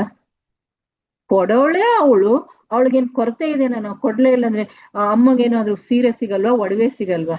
ಯಾಕೆ ಅಮ್ಮ ಅಷ್ಟು ಸಮೃದ್ಧವಾಗಿದ್ದಾಳೆ ಅಂತ ಒಂದ್ ಸ್ವಲ್ಪ ಯಾರಾದ್ರೂ ಯೋಚನೆ ಮಾಡಿ. ನಾವೆಲ್ರೂ ಏನ್ ಅನ್ಕೊಂಡ್ಬಿಡ್ತೀವಿ, ಲಕ್ಷ್ಮಿ ಅಂದ್ರೆ ನಾವ್ ಇಷ್ಟ ಕೊಟ್ರೆ ಲಕ್ಷ್ಮಿ ನನ್ಗೆ ಇಷ್ಟಿಷ್ಟು ಕೊಡ್ತಾಳೆ, ನಾನು ಇಷ್ಟ ಮಾಡಿದ್ರೆ ನನ್ ಫೈನಾನ್ಷಿಯಲ್ ಪ್ರಾಬ್ಲಮ್ ಯಾಕೆ ಅನ್ನೋದನ್ನ ನಾವು ಒಂದು ನಮ್ಮ ಪೌರಾಣಿಕ ಕಥೆಗಳು ಯಾವುದು ಸುಳ್ಳಲ್ಲ ಅಂತ ಇಲ್ಲಿ ತಿಳ್ಕೊಬೇಕಾಗಿದೆ ಮಾಸ್ಟರ್ಸ್. ಯಾಕಂದ್ರೆ ಅರಿದೇ ಇರುವಂತ ಕೆಲವೊಬ್ಬರಿಂದ ತುಂಬಾ ಲಾಜಿಕ್ ಮೈಂಡ್ ಹಾಕಿ ನಮ್ಮ ಪುರಾಣಗಳು ಸುಳ್ಳು, ಇದೆಲ್ಲಾ ದಂತಕಥೆ, ಇದ್ಯಾವುದೂ ಇಲ್ಲ, ಇದು ಯಾವ್ದೂ ಆಗಿಲ್ಲ ಅಂತ ತುಂಬಾ ಹೇಳ್ತಾರೆ. ಆದ್ರೆ ನಾನು ಇತ್ತೀಚೆಗೆ ಏನಂದ್ರೆ ಒಂದು ನಮ್ಮ ಚಾನೆಲ್ ಅಲ್ಲಿ ನಾನು ಒಂದು ಸೆಷನ್ ಅನ್ನ ಮಾಡ್ತಾ ಇದ್ದೀನಿ, ಏನಂದ್ರೆ ವಿಷ್ಣುವಿನ ದಶಾವತಾರ ಅಂತ. ಅಲ್ಲಿ ಒಂದೊಂದು ಅವತಾರಕ್ಕನು ಆ ಅವತಾರ ಬರೋಕೆ ಏನ್ ಕಾರಣ ಅಂತ ತಿಳ್ಕೊಂಡಾಗ ನಾವು ಡೈರೆಕ್ಟ್ ಕನೆಕ್ಷನ್ ಆಗೋದು ಲಕ್ಷ್ಮಿಗೆ. ಅಲ್ಲಿ ಪ್ರತಿಯೊಂದು ಇದಾವೆ ಮಾಸ್ಟರ್ಸ್. ಯಾಕಂದ್ರೆ ನಮ್ಮ ಪುರಾಣಗಳು ಯಾವುದು ಸುಳ್ಳಲ್ಲ, ನಮ್ಮ ವೇದಗಳು ಯಾವುದು ಸುಳ್ಳಲ್ಲ, ನಮ್ಮ ಋಷಿ ಮುನಿಗಳು ಹಾಕಿದಂತ ಯಾವುದೇ ಒಂದು ಪದ್ಧತಿಗಳು ಸುಳ್ಳಲ್ಲ ಅಂತ ಹೇಳೋಕೆ ಪುರಾವೆಗಳೇ ಇದಾವೆ. ಹಾಗೆ ಹೇಳ್ತಾರೆ ಎಷ್ಟೋ ಕಾಲದ್ದು ಅಲ್ಲಿ ದೇವಸ್ಥಾನ ಮೇಡಮ್, ಅಲ್ಲಿ ಹೋಗಿ ಬಂದ್ಮೇಲೆ ನನಗೆ ಒಳ್ಳೇದಾಯ್ತು ಅಂತ ಯಾಕೆ ಹೇಳ್ತಾರೆ? ಅದೆಲ್ಲ ಸುಳ್ಳನ? ಹಾಗಾದ್ರೆ ನಾವೇನ್ ಅನ್ಕೋತೀವಿ, ಧ್ಯಾನವನ್ನ ಮಾಡ್ತಾ ಇರ್ಬೇಕಾದ್ರೆ ನಾವೇನ್ರು ಉಸಿರನ್ನ ಉಸಿರಂದ್ರೆ ಏನು? ಅದು ಲಕ್ಷ್ಮಿನೇ ಅಲ್ವಾ? ಆ ಉಸಿರನ್ನೋ ಲಕ್ಷ್ಮಿ ಇಲ್ಲಾಂದ್ರೆ ಮುಗೀತು, ಅದು ನಮ್ ಫೈನಾನ್ಷಿಯಲ್ ಗ್ರೋತ್ ಹೋಯ್ತು ಅಂತಂದ್ರೆ ನಮ್ ಜೀವನ ಹೋಯ್ತು ಅಂತ ನಾವೇನ್ ಅನ್ಕೊಂಡ್ಬಿಡ್ತೀವಿ. ನಾವು ಜೀವಂತವಾಗಿ ಇರುದು ಕೂಡ ಲಕ್ಷ್ಮಿನೇ, ನಮ್ಮ ಆವಿಷ್ಯ ಕೂಡ ಲಕ್ಷ್ಮಿನೇ. ನಾವು ಬರೀ ಏನಂದ್ರೆ ಲಕ್ಷ್ಮಿಯನ್ನ ಹಣದಲ್ಲಿ ಅಳಿತೀವಿ. ಹೀಗೆ ನಾನು ಒಂದು ಹಿಂದಿನ ನಮ್ಮ ಪೌರಾಣಿಕ ಕಥೆಯನ್ನ ಹೇಳ್ತೀನಿ. ನಾನು ಇದನ್ನ 3 ಭಾಗವಾಗಿ ಇವತ್ತು ಹೇಳಕ್ ಇಷ್ಟಪಡ್ತೀನಿ ಮಾಸ್ಟರ್. ಮೊದಲೇ ಭಾಗ ಏನಂದ್ರೆ ನಮ್ಮ ಹಿಂದಿನ ನಮ್ಮ ಋಷಿ ಮುನಿಗಳದ್ದು ಒಂದು ನಮ್ಮ ಕಥೆಗಳು, ನಮ್ಮ ಪೌರಾಣಿಕ ಕಥೆಗಳು ನಿಜಾನ ಸುಳ್ಳ ಅನ್ನೋದಕ್ಕೆ ನಿಮ್ಗೆಲ್ರಿಗೂ ಗೊತ್ತಿದೆ. ಏನಂದ್ರೆ ಸಮುದ್ರ ಮಂಥನವಾಯಿತು ಅನ್ನೋದು ನಿಮ್ಗೆಲ್ರಿಗೂ ಗೊತ್ತಿದೆ. ಆ ಸಮುದ್ರ ಮಂಥನದಲ್ಲಿ ಹುಟ್ಟಿ ಬಂದಳು ಲಕ್ಷ್ಮಿ ಅನ್ನೋದು ಗೊತ್ತಿದೆ. ಆದ್ರೆ ಆ ಸಮುದ್ರ ಮಂಥನ ಆಗೋಕೆ ಕಾರಣ ಏನು ಅಂತ ಯಾರಾದ್ರೂ ಹೇಳ್ತೀರಾ? ಪ್ಲೀಸ್ ಇಲ್ಲಿ ಗೊತ್ತಿರೋರು ಯಾರಾದ್ರೂ ಇದ್ರೆ ನನ್ಗೆ ಒಂದು ಹೇಳಿ. ಆ ಸಮುದ್ರ ಮಂಥನ ಆಗೋಕೆ ಏನ್ ಕಾರಣ? ಅಲ್ಲಿ ಏನ್ ಒಂದು ಕಾರಣ ಇತ್ತು ಅದ್ರ ಹಿಂದೆ? ಯಾರಾದ್ರೂ ಅನ್ಮ್ಯೂಟ್ ಮಾಡ್ಕೊಂಡು ಹೇಳ್ತೀರಾ ಮಾಸ್ಟರ್? ಮೇಡಮ್, ಇವರು ರಾಕ್ಷಸರಿಗೆ ಮತ್ತೆ ದೇವತೆಗಳಿಗೆ ಒಂದು ಯುದ್ಧ ಆಗತ್ತೆ, ಅಂದ್ರೆ ಅಮೃತಕ್ಕೋಸ್ಕರ. ಎಸ್, ಓಕೆ ಓಕೆ ಓಕೆ, 100% ನೀವು ಎಸ್ ಮೇಡಮ್. ಅದಕ್ಕೆ ಆ ಯುದ್ಧ ಆದಾಗ ಅದು ಸರ್ಪನ ಒಂದು ಇದಕ್ಕೆ ಹಾಕಿ ಕಡಗೋಲಿಂದ ಕಡ್ದಾಗ ಆ ಉದ್ಭವ ಆಗುವಂಥದ್ದೇ. ಒಂದನ್ನೇ ಫಸ್ಟ್ಗೆ ಎಲ್ಲ ರಾಕ್ಷಸರು ಮತ್ತೆ ಅದೇನು ಗೊತ್ತಿಲ್ಲ, ಕಾನ್ಸೆಪ್ಟ್ ಗೊತ್ತು ಅಂದ್ರೆ ಏನು, ರಾಕ್ಷಸರು ದೇವಾನು ದೇವತೆಗಳು ಕೂಡಿ ಸಮುದ್ರ ಮಂಥನ ಮಾಡಿದ್ರು, ಅಮೃತವನ್ನು ಬೇಕಾಗಿತ್ತು ಅಲ್ವಾ? ಹೌದು, ಅಮೃತ ಬೇಕಾಗಿತ್ತು. ಅಮೃತ ಯಾಕೆ ಬೇಕಾಯ್ತು? ದೇವ್ರೇ ಆಗಿದ್ರಲ್ವಾ ಅವರು? ಅದನ್ನ ಸ್ವಲ್ಪ ಹಾಕೊಳ್ಳಿ. ಅಮೃತವನ್ನ ಯಾಕೆ ಅವರು ಮಂಥನ ಮಾಡಕ್ಕೆ ಹೋದ್ರು ಅಂತ ಯಾರಾದ್ರೂ ಹೇಳ್ತೀರಾ? ಅವ್ರಿಗೆ ಅಮೃತ ಯಾಕೆ ಬೇಕಾಗಿತ್ತು? ದೇವ್ರೇ ಅಲ್ವಾ? ದೇವ್ರೇ ಇದ್ನಲ್ವಾ? ಅಮೃತ ಯಾಕೆ ಬೇಕಾಗಿತ್ತು? ಯೋಚನೆ ಮಾಡಿ ಒಂದ್ ಸ್ವಲ್ಪ. ನೋಡಿ, ಇಲ್ಲಿ ನಾನು ಹೇಳ್ತೀನಿ ನೋಡಿ, ಇದನ್ನ ಎಸ್ ಮೇಡಮ್, ಲಕ್ಷ್ಮೀದೇವಿ ಮೇಡಮ್ ಹೇಳಿ ಮೇಡಮ್. ಅನ್ಮ್ಯೂಟ್ ಆಪ್ಷನ್ ಕೊಡಿ ಮಾಸ್ಟರ್ ಅವ್ರಿಗೆ. ಅಂದ್ರೆ ಅಮೃತ ಅಂದ್ರೆ ಚಿರಂಜೀವಿತನ ಬರ್ತದೆ. ಆ ಚಿರಂಜೀವಿತನ ಬೇಕು ಅಂತೇಳಿ ರಾಕ್ಷಸರು ಮತ್ತೆ ದೇವತೆಗಳು ಜಗಳ ಮಾಡ್ತಾರೆ. ಅಮೃತ ಸಿಗುತ್ತೆ, ಅವರು ಚಿರಂಜೀವಿ ಆಗ್ತಾರೆ. ಅಮೃತ ಕಳ್ಸಕ್ಕಾಗಿ ಇಬ್ರು ಫೈಟ್ ಮಾಡ್ತಾರೆ. ಓಕೆ ಓಕೆ, ಎಕ್ಸಾಕ್ಟ್ಲಿ, ನೀವು ಹೇಳಿದ್ ಕರೆಕ್ಟ್. ಹೌದು, ಹಾಗಾದ್ರೆ ದೇವತೆಗಳಿಗೆ ಅದು ಯಾಕೆ ರಿಕ್ವೈರ್ ಆಯ್ತು? ಅಮೃತ ಬೇಕು, ನಾವು ಅಮರತ್ವವನ್ನ ಪಡಿಬೇಕು ಅಂತ ಯಾಕೆ ಅವ್ರಿಗೆ ಆಯ್ತು? ದೇವ್ರೇ ಅಲ್ವಾ? ಅವನೇ ನಮಗ್ ಕೊಡೋನು, ಅವನೇ ಯಾಕೆ ಅದಕ್ಕೆ ಆ ಒಂದು ಕೆಲ್ಸಕ್ಕೆ ಕೈ ಹಾಕಿದ? ಎಸ್, ಶಿವಕುಮಾರ್ ಸ್ವಾಮಿ ಅಂತ ಇದೆ ಮೇಡಮ್, ಹ್ಯಾಂಡ್ ರೈಸ್ ಮಾಡಿದ್ರೆ ಹೇಳಿ ಮೇಡಮ್. ಮೇಡಮ್, ಅದೇ ಅಮರತ್ವ ಸಾಧಿಸ್ಲಿಕ್ಕೆ ಮೇಡಮ್.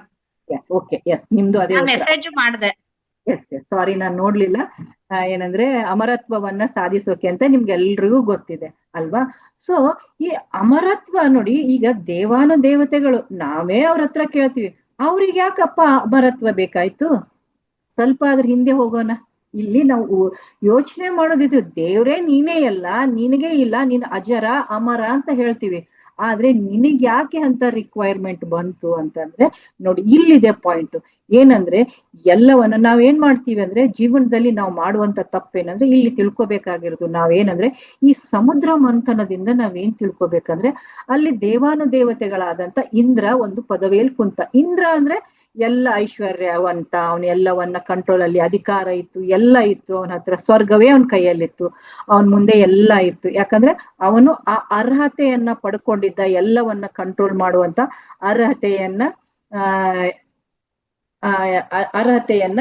ಪಡ್ಕೊಂಡಿದ್ದ. ಅದಕ್ಕೆ ಅವನಲ್ಲಿ ಕೂಡ್ಸಿದ್ರು. ಅಲ್ಲಿ ಕುತ್ಕೊಂಡ್ಮೇಲೆ ಆ ಇಂದ್ರ ಏನ್ ಮಾಡ್ಬೇಕಾಗಿತ್ತು? ತನಗೆ ಸಿಕ್ಕಂತ ಪದವಿಯನ್ನ ಚೆನ್ನಾಗಿ ಉಪಯೋಗಿಸ್ಕೋಬೇಕಾಗಿತ್ತು. ಅವನೇನ್ ಮಾಡಿದ? ನನಗ್ ಪದವಿ ಕೊಟ್ಟಿದ್ದಾರೆ, ಐ ಆಮ್ ಎಲಿಜಿಬಲ್, ನನ್ನ ಮುಂದೆ ಯಾರಿದ್ದಾರೆ, ನನಗ್ ಕಾಂಪಿಟೇಷನ್ ಯಾರಿದ್ದಾರೆ, ಐ ಆಮ್ ದ ಗಾಡ್ ಅಂತ ಅನ್ಬಿಟ್ಟ. ನಾವು ಹೇಳ್ತೀವಿ ಅಹಂ ಬ್ರಹ್ಮಸ್ಮಿ ಅನ್ನುವಂತ ಅಹಂ ಬಂದ್ಬಿಡ್ತು ಅವನಿಗೆ. ಅಹಂ ಬಂದ್ ಏನ್ ಮಾಡಿದ? ಅವನ್ ಅನ್ಕೊಂಡ್ಬಿಟ್ಟ ನನಗೇನು ತೊಂದ್ರೆ ಇಲ್ಲ ಅಂತ. ನಿಮ್ಗೆಲ್ಲರಿಗೂ ಗೊತ್ತು, ನಮ್ಗೆಲ್ರಿಗೂ ಗೊತ್ತು ಏನಂದ್ರೆ, ಆ ರಂಬೆ, ಊರ್ವಶಿ, ತಿಲೋತ್ತಮೆ ನೋಡೋದು, ಡ್ಯಾನ್ಸ್ ಮಾಡ್ಸೋದು, ಅವ್ರು ನೋಡೋದು, ಏನೋ ಶೋಕಿ ಮಾಡೋದು, ಆ ಸುರಪಾನವನ್ನ ಕುಡಿದು ಅದರಲ್ಲೇ ಕಾಲವನ್ನ ಕಳೆಯೋಕೆ ಸ್ಟಾರ್ಟ್ ಮಾಡಿದ. ಈ ಕಾಲವನ್ನ ಕಳೀತಾ ಇರಬೇಕಾದ್ರೆ ಇವನು ಮಧುರಾದಲ್ಲಿ ಅಲ್ಲಿ ಅವಾಗ ಅವ್ನ ನಶೆಯಲ್ಲಿ ಇರ್ತಾ ಇದ್ದ. ಆವಾಗ ಏನಂದ್ರೆ, ಯಾವಾಗ್ಲೂ ಮಾಸ್ಟರ್ಸ್ ಇದೊಂದು ತಿಳ್ಕೊಳ್ಳಿ, ಏನಂದ್ರೆ ಯಾವಾಗ್ಲೂ ವಿಷ್ಣು ಅವತಾರ ಎಲ್ಲಿ ಎತ್ತಿದಾನೆ ಅಂದ್ರೆ ಅಸುರರನ್ನ ಸಂಹರಿಸೋಕೆ. ನಮ್ಗೆ ಗೊತ್ತು, ಕೃಷ್ಣ ಹೇಳಿದ್ದಾರೆ, ಎಲ್ಲಿ ಗೀತೆಯಲ್ಲಿ ಹೇಳಿದ್ದಾರೆ, ಯದಾ ಯದಾ ಈ ಧರ್ಮಸ್ಯ ಗ್ಲಾನಿರ್ಭವತಿ ಭಾರತಸ್ಯ ಅಭ್ಯುತ್ಥಾನಂ ಅಧರ್ಮಸ್ಯ ಅಂತ ಹೇಳಿದಾರಲ್ಲ. ಸೊ ಯಾವಾಗ ಧರ್ಮ ಕೆಡತ್ತೆ ಅವಾಗ ನಾನು ಬರ್ತೀನಿ ಅಂತ. ಅಂದ್ರೆ ಇಲ್ಲಿ ಇಂದ್ರ ಏನ್ ಮಾಡ್ತಾನಂದ್ರೆ, ತನ್ನ ಸುರಪಾನ ಅದರಲ್ಲಿ ಕಳೆದು ಹೋಗಿ ಅವನು ತನ್ನ ಅಧಿಕಾರ, ತಾನು ಏನು ಕಂಟ್ರೋಲ್ ಮಾಡ್ಬೇಕಾಗಿದೆ, ಯಾವ್ದನ್ನ ನಿಭಾಯಿಸ್ಬೇಕಾಗಿದೆ ಅದನ್ನ ನಿಭಾಯಿಸದನ್ ಬಿಟ್ಬಿಡ್ತಾನೆ. ಇದೇ ಚಾನ್ಸ್ ಅನ್ಕೊಂಡು ಏನ್ ಮಾಡ್ತಾರೆ ಅಸುರರು, ಬಂದು ಇವನ ಜೊತೆ ಯುದ್ಧ ಮಾಡಿ ಇವನು ಪದವಿ ಎಲ್ಲ ಕಸ್ಕೊಂಡ್ಬಿಟ್ಟು ಇವನನ್ನ ಏನಂದ್ರೆ ಕಳಿಸಿ ಅವ್ರ ಇಂದ್ರನ ಪದವಿಯಲ್ಲಿ ಕೂತ್ಬಿಡ್ತಾರೆ. ಆವಾಗ ಅವ್ನಿಗೆ ಎಚ್ಚರ ಆಗತ್ತೆ, ಅಯ್ಯೋ ನಾನು ಎಂತ ತಪ್ಪು ಮಾಡಿದೆ ಅಂತ ಹೇಳ್ಬಿಟ್ಟು. ಆವಾಗ ಏನ್ ಮಾಡ್ತಾನೆ, ಭಗವಂತನ ಹತ್ರ ಮೊರೆ ಹೋಗ್ತಾನೆ, ವಿಷ್ಣು ಹತ್ರ ಮೊರೆ ಹೋಗಿ ಕೇಳ್ತಾನೆ, ಇಲ್ಲ ನನ್ ತಪ್ಪಾಯ್ತು, ನನ್ಗೆ ಗೊತ್ತಾಗಿಲ್ಲ. ಯಾವಾಗ ಗೊತ್ತಾಯ್ತು? ಅವನ ಅಧಿಕಾರವನ್ನ ಕಳ್ಕೊಂಡಾಗ. ಸೊ ಅವಾಗ ಅವ ಎಚ್ಚೆತ್ತ, ಅವನ್ ಏನ್ ಮಾಡ್ತಾ ಇದ್ದ, ಚಲ್ಲಾಪಿಲ್ಲಿ ಅಂತ ಏನೇನೋ ರಂಗಿನ ಆಟ ಆಡ್ತಾ ಇದ್ದ. ಸೊ ಆವಾಗ ಓಕೆ ಆಗ್ಲಿ ಅಂತ ಹೇಳಿ, ಏನು ನೋಡಿ ದೇವ್ರು ಮಹಾಮಾಯಿ, ಅವನು ಕ್ಷಮಾಪನೆಗೆ ಕರುಣಾಮಾಯಿ ಅಂತ ಹೇಳ್ತೀವಿ. ಸೊ ಹಾಗೆ ತನ್ನ ಮಕ್ಕಳ ಮೇಲೆ ಕರುಣೆ ಇರುವಂತ ಇದ್ರೂನು ಅವನ್ ಮಗನೇ ಅಲ್ವಾ. ಆಯ್ತಪ್ಪ ನಿನ್ಗೇನಂದ್ರೆ ನಾನ್ ಕ್ಷಮಿಸ್ತೀನಿ, ಆದ್ರೆ ನೀನು ಕಳ್ಕೊಂಡಂತ ಪದವಿಯನ್ನು ಅಷ್ಟು ಈಸಿಯಾಗಿ ಬರೋಕ್ ಸಾಧ್ಯ ಇಲ್ಲ. ಅದಕ್ಕೇನಂದ್ರೆ ಒಂದು ಸಮುದ್ರ ಮಂಥ, ಯಾಕೆ ನೀನ್ ಕಳ್ಕೊಂಡಿದ್ ಯಾರನ್ನ, ಅವಾಗ ಅವನ್ಗೆ ಗೊತ್ತಾಯ್ತು ಕಳ್ಕೊಂಡಂತ ಲಕ್ಷ್ಮಿ ಅಂದ್ರೆ ಆ ದುಡ್ಡು, ಹಣಕಾಸು, ಆ ಅಂತಸ್ತು, ಐಶ್ವರ್ಯ, ಆ ಐರಾವತ ಅಂದ್ರೆ. ಯಾಕಂದ್ರೆ ಅವ್ನ್ ಕೈಯಲ್ಲಿರುವಾಗ ಅದಕ್ಕೆ ಅವ್ನ್ ಬೆಲೆನೇ ಕೊಡ್ಲಿಲ್ಲ. ಏನಂದ್ರೆ ಅವನು ಬರೀ ಸುರಪಾನದಲ್ಲಿ ಹೋದ. ಅವ್ನ್ ಕಳ್ಕೊಂಡ್ಮೇಲೆ ಗೊತ್ತಾಯ್ತು ಲಕ್ಷ್ಮಿ ಅಂದರೆ ಎಷ್ಟು ಮಹತ್ವ, ನಾನು ಎಷ್ಟು ಐಶ್ವರ್ಯವಂತವಾಗಿದ್ದೆ, ನನ್ನಲ್ಲಿ ಧನ ಕನಗಳು, ಒಡವೆ, ವಸ್ತ್ರಗಳು ಎಷ್ಟಿದ್ದು ಅಂತ. ಸೊ ಹಾಗಾಗಿ ಹೇಳಿದಾಗ ಅವನ್ಗೆ ಗೊತ್ತಾಯ್ತು. ಹಾಗೆ ಹೇಳ್ತಾನೆ ಭಗವಂತ, ಅಷ್ಟು ನೀನ್ ಕಳ್ಕೊಂಡಿದ್ದು ಸುಲಭವಾಗಿ ಬರಲ್ಲ, ಅದಕ್ಕೆ ಕಷ್ಟ ಪಡ್ಲೇಬೇಕು ಅಂತ ಹೇಳ್ತಾನೆ. ಕಷ್ಟ ಪಡ್ಬೇಕು ಅಂದಾಗ ಏನ್ ಹೇಳ್ತಾನೆ ಅಂದ್ರೆ, ನೋಡು ಇಲ್ಲಿ ಸಮುದ್ರ ಮಂಥನವನ್ನೋದು ನೀವ್ ಮಾಡ್ಲೇಬೇಕು. ಯಾವ ರೀತಿ ಅಂದ್ರೆ ಸಮುದ್ರ ಮಂಥನ ಮಾಡ್ಬೇಕಾರೆ ಆ ಸಮುದ್ರದಲ್ಲಿ ಏನಂದ್ರೆ ಮೇರು ಪರ್ವತವನ್ನ ತೆಗೆದುಕೊಂಡು ಬಂದು ಕಡಗೋಲನ್ನಾಗಿ ಮಾಡಿ, ಆ ವಾಸುಕಿಯನ್ನ ಒಂದು ದಾರ ತರ, ನಾವ್ ಹೇಗೆ ಕಡಗೋಲ್ ಕಡಿಯೋದು ನಮ್ಗೆಲ್ಲರಿಗೂ ಗೊತ್ತೇ, ಆ ತರ ವಾಸುಕಿಯನ್ನ ಅದಕ್ಕೆ ಸುತ್ತಿ, ಒಂದು ಕಡೆ ಅಸುರರು ಒಂದು ಕಡೆ ಸುರರು ನಿಂತು ನಾವು ಏನಂದ್ರೆ ಅದನ್ನ ಏನ್ ಮಾಡೋಣ, ಮಂಥನ ಮಾಡೋಣ. ಆದ್ರೆ ಮಂಥನ ಮಾಡಿದಾಗ ಇಲ್ಲಿ ಅಮರತ್ವ ಬೇಕು ಅಂತ ನೀವೆಲ್ಲರೂ ಹೇಳಿದ್ರಲ್ವಾ. ಆದ್ರೆ ಅದು ಏನಂದ್ರೆ ಈ ತರ ಆದಾಗ ನಮ್ಮ ಹತ್ರ ಶಾಶ್ವತವಾಗಿ ಉಳಿಯೋದು ಅಮರತ್ವ ಅಂದ್ರೆ, ನಿನಗೆ ಮತ್ತೆ ವಾಪಸ್ ಅಮರತ್ವ ಅಂದ್ರೆ ನಿನ್ನ ಪದವಿ ನಿನಗೆ ವಾಪಸ್ ಬರ್ಬೇಕಾದ್ರೆ ಆ ಅಮೃತವನ್ನ ನಾವೆಲ್ಲರೂ ಕುಡಿಯೋಣ. ಹಾಗಾದ್ರೆ ಬರೀ ನಮ್ಮ ಶಕ್ತಿ ಅಷ್ಟೇ ಸಾಕಾಗಲ್ಲ. ಯಾಕಂದ್ರೆ ಆ ಮೇರು ಪರ್ವತವನ್ನ ಮೇಲೆ ಎತ್ತಕ್ಕಾಯ್ತು, ಅದು ಗೊತ್ತಲ್ವಾ ಮೇರು ಪರ್ವತ, ಅದಕ್ಕೆ ನಮ್ ಶಕ್ತಿ ಅಷ್ಟೇ ಸಾಲ. ಹೆಂಗಾದ್ರೂ ಮಾಡಿ ಈ ಸುರರನ್ನ ಹೆಲ್ಪ್ ತಗೊಳ್ಳೋಣ, ಅವ್ರಿಗೂ ಹೇಳೋಣ ಈ ತರ ಅಮರತ್ವದ ಒಂದು ಪಾನ ಬರುತ್ತೆ, ಅದನ್ನ ನಿಮ್ಗೂ ಕೊಡ್ತೀವಿ, ನೀವು ನಮ್ ಜೊತೆ ಕೈ ಜೋಡಿಸಿದಾಗ ಅಂತ ಹೇಳ್ತಾರೆ. ಹೇಳಿದಾಗ ಆಯ್ತು ಅಂತ ಹೇಳ್ಬಿಟ್ಟು ಎಲ್ಲರೂ ಒಪ್ಕೋತಾರೆ. ಅವ್ರಿಗೂ ನೋಡಿ ರಾಕ್ಷಸರು ಆಯ್ತು ಇದ್ರಲ್ಲಿ ಏನಿದೆ, ನನಗ್ ಪ್ರಾಫಿಟ್ ಹಾಕಿದ್ರೆ ನಾನು ಏನಾದ್ರು ಮಾಡ್ತೀನಿ. ಅದಕ್ಕೆ ಕೆಲವೊಂದ್ಸರಿ ಶತ್ರು ಏನಂದ್ರೆ ಅವನಿಗೆ ಏನಾದ್ರು ಪ್ರಾಫಿಟ್ ಇದೆ ಅಂದ್ರೆ ನಮ್ ಜೊತೆ ಬರಕ್ ರೆಡಿ ಆಗ್ತಾರೆ. ಸೊ ಹಾಗಾಗಿ ಅವನು ಬರಕ್ ರೆಡಿ ಆಗ್ತಾನೆ. ರೆಡಿಯಾಗಿ ಎಲ್ರು ಕೂಡಿ ಮಾಡ್ತಾರೆ, ಹೋಗಿ ಇಡ್ತಾರೆ. ಇಟ್ಟಂತ ಮೇರು ಪರ್ವತನ ಇಟ್ಟಾಗ ಅದು ಹೋಗಿ ಧಡಾರ್ ಅಂತ ತಳಗ್ ಹೋಗಿ ಬಿದ್ಬಿಡುತ್ತೆ. ಯಾವ್ದು ಮೇರು ಪರ್ವತ. ಯಾಕೆ ಅಂದ್ರೆ ಮಾಸ್ಟರ್ಸ್, ಮೂಲ ಅಂದ್ರೆ ಆಧಾರ, ಸ್ಥಿರತೆ, ಆಧಾರ ಅನ್ನೋದಿಲ್ಲ ಇದ್ರೆ ಕೆಳಗ್ ಬಿದ್ದೇ ಬಿಡ್ತೀವಿ ಅಂತ. ಆವಾಗ ಅದನ್ನ ಅರಿತಂತ ವಿಷ್ಣು ಹೇಳ್ತಾನೆ, ಓಹೋ ಇದು ತಪ್ಪಾಯ್ತು, ಇಲ್ಲೇನಂದ್ರೆ ನಾನು ಕೂರ್ಮ ಅವತಾರನಾಗಿ ಬಂದು ಒಂದು ಬೇಸ್ ಹಾಕ್ತೀನಿ. ಆ ಬೇಸ್ ಆದಾಗ ಅದರ ಮೇಲೆ ನೀವು ಆ ಮೇರು ಪರ್ವತವನ್ನಿಟ್ಟು ಆ ವಾಸುಕಿಯಿಂದ ಮಂಥನ ಮಾಡಿ ಅವಾಗ ಸರಿಯಾಗತ್ತೆ ಅಂತ ಹೇಳಿ. ಕಡಗೋಲ ನೋಡಿ ಕೆಳಗೆ ರೌಂಡ್ ಇರುತ್ತೆ, ಮೇಲೆ ಕಟ್ಟಿಗೆ ಇರತ್ತೆ, ನಮ್ ಕೈಯೇ ದಾರ, ಆ ಕಡದಾಗ್ಲಿ ತಾನೆ ಬೆನ್ನೆ ಹೊರಡೋದು. ಸೊ ಹಾಗಾಗಿ ಆ ಬೇಸ್ ಇಲ್ದೆ ಅವ್ರು ಹೋದ್ರು. ಆವಾಗ ವಿಷ್ಣು ಏನ್ ಮಾಡಿದ, ಕೂರ್ಮ ಅವತಾರವನ್ನ ತಾಳಿದ. ಎದಕ್ಕೆ ಅಂದ್ರೆ ಸ್ಥಿರತೆ ಬೇಕು. ನಮ್ಮ ಜೀವನದಲ್ಲಿ ಸ್ಥಿರತೆ ಅನ್ನೋದಿಲ್ಲ ಅಂದ್ರೆ ನಮಗೇನು ಸಾಧಿಸಕ್ ಆಗೋದಿಲ್ಲ. ಆ ಸ್ಥಿರತೆ ಅಂದ್ರೆ ಏನಂದ್ರೆ ನಮ್ಮಲ್ಲಿರುವ ಸಂಸ್ಕಾರ ಮಾಸ್ಟರ್. ಇದನ್ನ ನಾವು ಹೇಗ್ ತಗೋಬೇಕಂದ್ರೆ ನಮಗೆ ಸಂಸ್ಕಾರ ಅನ್ನೋದು ಬೇಸು ನೋಡಿ. ಹಾಗೆ ನಾವು ಇಲ್ಲಿ ಧ್ಯಾನಕ್ಕೆ ಇದನ್ನ ಹೋಲಿಸ್ಕೊಂಡಾಗ ಅಲ್ಲಿ ಮಂಥನ ಮಾಡ್ತಾರೆ. ಫಸ್ಟ್ ಬರೋದೇ ಹಾಲಾಹಲ ವಿಷ ಅನ್ನೋದು ನಮ್ಗೆಲ್ಲರಿಗೂ ಗೊತ್ತಿದೆ. ಅದು ಬಂತು, ಅದನ್ನ ಶಿವ ಕುಡ ಅಂತ ಗೊತ್ತು. ಆಮೇಲೆ ಬೇರೆ ಬೇರೆ ಧನ್ವಂತರಿ ಬಂತು, ವಜ್ರ ಐಶ್ವರ್ಯಗಳು ಬಂತು, ಐರಾವತ ಬಂತು. ಆಮೇಲೆ ಕೊನೆಗೆ ಮಹಾಲಕ್ಷ್ಮಿ ಬಂದ್ಲು. ಆಮೇಲೆ ಮಹಾಲಕ್ಷ್ಮಿ ಬಂದ್ಮೇಲೆ ಅಮೃತ ಕಳಶ ಬಂತು ಅಂತ ಗೊತ್ತು. ಲಕ್ಷ್ಮಿ ಬಂದ್ಮೇಲೆ ಅಮೃತ ಕಳಶ ಬಂದಿದೆ ಮಾಸ್ಟರ್ಸ್, ಇದನ್ನ ನೆನ್ಪಿಟ್ಕೊಳ್ಳಿ. ಸೊ ಬಂದಾಗ ಏನ್ ಮಾಡ್ತಾರೆ ಅವರು, ಅದನ್ನ ಲಕ್ಷ್ಮಿಯನ್ನ ಪ್ರಾಪ್ತಿ ಮಾಡ್ಕೋತಾರೆ. ಪ್ರಾಪ್ತಿ ಮಾಡ್ಕೊಂಡಾಗ ಏನಂದ್ರೆ ಮತ್ತೆ ಅದನ್ನ ಕಂಡಂತ ಏನ್ ಮಾಡ್ತಾರೆ ಅಸುರರು, ಅದನ್ನ ತಗೊಂಡು ಇನ್ನೇನ್ ಬಂತಲ್ಲ ಅಂತೇಳಿ ಅದನ್ನ ತಗೊಂಡು ಓಡ್ ಹೋಗ್ತಾರೆ. ಎಲ್ಲಿ, ಇದನ್ನ ನಾವೇ ಕುಡಿಯೋಣ ಅಂತ. ಅವ್ರು ಕುಡಿಯೋಕ್ ಹೋಗ್ಬೇಕು ಅನ್ನೋ ಅಷ್ಟ್ರಲ್ಲಿ ಇಲ್ಲಿ ಅವ್ರು ಕುಡಿದ್ಬಿಟ್ರೆ ಅಸುರರೇ ಜಾಸ್ತಿ ಆಗ್ಬಿಟ್ರೆ ಇನ್ ನಾವ್ ಮಾಡಿದೆಲ್ಲ ವೇಸ್ಟ್, ನಾವ್ ಮತ್ತೆ ಅವ್ರ ಕೈಯಲ್ಲೇ ಇರ್ಬೇಕಾಗತ್ತೆ ಅಂತ ಹೇಳಿ ವಿಷ್ಣು ಅಲ್ಲಿ ಏನ್ ಮಾಡ್ತಾನೆ, ಮತ್ತೆ ಇವರೆಲ್ಲ ಮಾಡಿ ಮತ್ತೆ ಆಲೋಚನೆ ಮಾಡಿ ಅಲ್ಲಿ ಒಂದ್ ಗಿಮಿಕ್ ಆಡ್ತಾರೆ ಅಂತೀವಲ್ವಾ ನಮ್ಮ ಆಡು ಭಾಷೆಯಲ್ಲಿ. ಅಲ್ಲಿ ಅವರು ಒಂದ್ ಪ್ಲಾನ್ ಮಾಡ್ತಾರೆ. ಏನಂದ್ರೆ ಮೋಹಿನಿಯ ರೂಪವನ್ನ ತಾಳಿ ಏನ್ ಮಾಡ್ತಾರಂದ್ರೆ, ನಾನು ಅಲ್ಲಿ ಏನ್ ಮಾಡ್ತೀನಿ, ಸುರರಿಗೆ ಮಧುರವನ್ನ ಕೊಡ್ತೀನಿ, ನಿಮಗೆ ಅಮೃತವನ್ನ ಕೊಡ್ತೀನಿ ಅಂತ ಅವಳಿಗೇನ ಆಕರ್ಷಣೆಯಾಗಿ ಒಂದು ಮೋಹಕವಾದ ಹೆಣ್ಣಿನ ರೂಪವನ್ನು ತೆಗೆದುಕೊಂಡು ಹೋಗಿ ಆ ಮೋಹಿನಿ ಏನ್ ಮಾಡ್ತಾಳೆ, ಅಸುರರಿಗೆ ಗೊತ್ತಿಲ್ಲ, ಅವ್ರಿಗೆ ಮಧುರ ಪಾನವನ್ನ ಕೊಡ್ತಾಳೆ. ಇಲ್ಲಿ ಇವ್ರಿಗೆಲ್ಲ ಅಮೃತ ಕೊಡ್ತಾಳೆ. ಇದು ಎಷ್ಟೆಲ್ಲ ಗೊತ್ತು ನಮ್ಗೆ.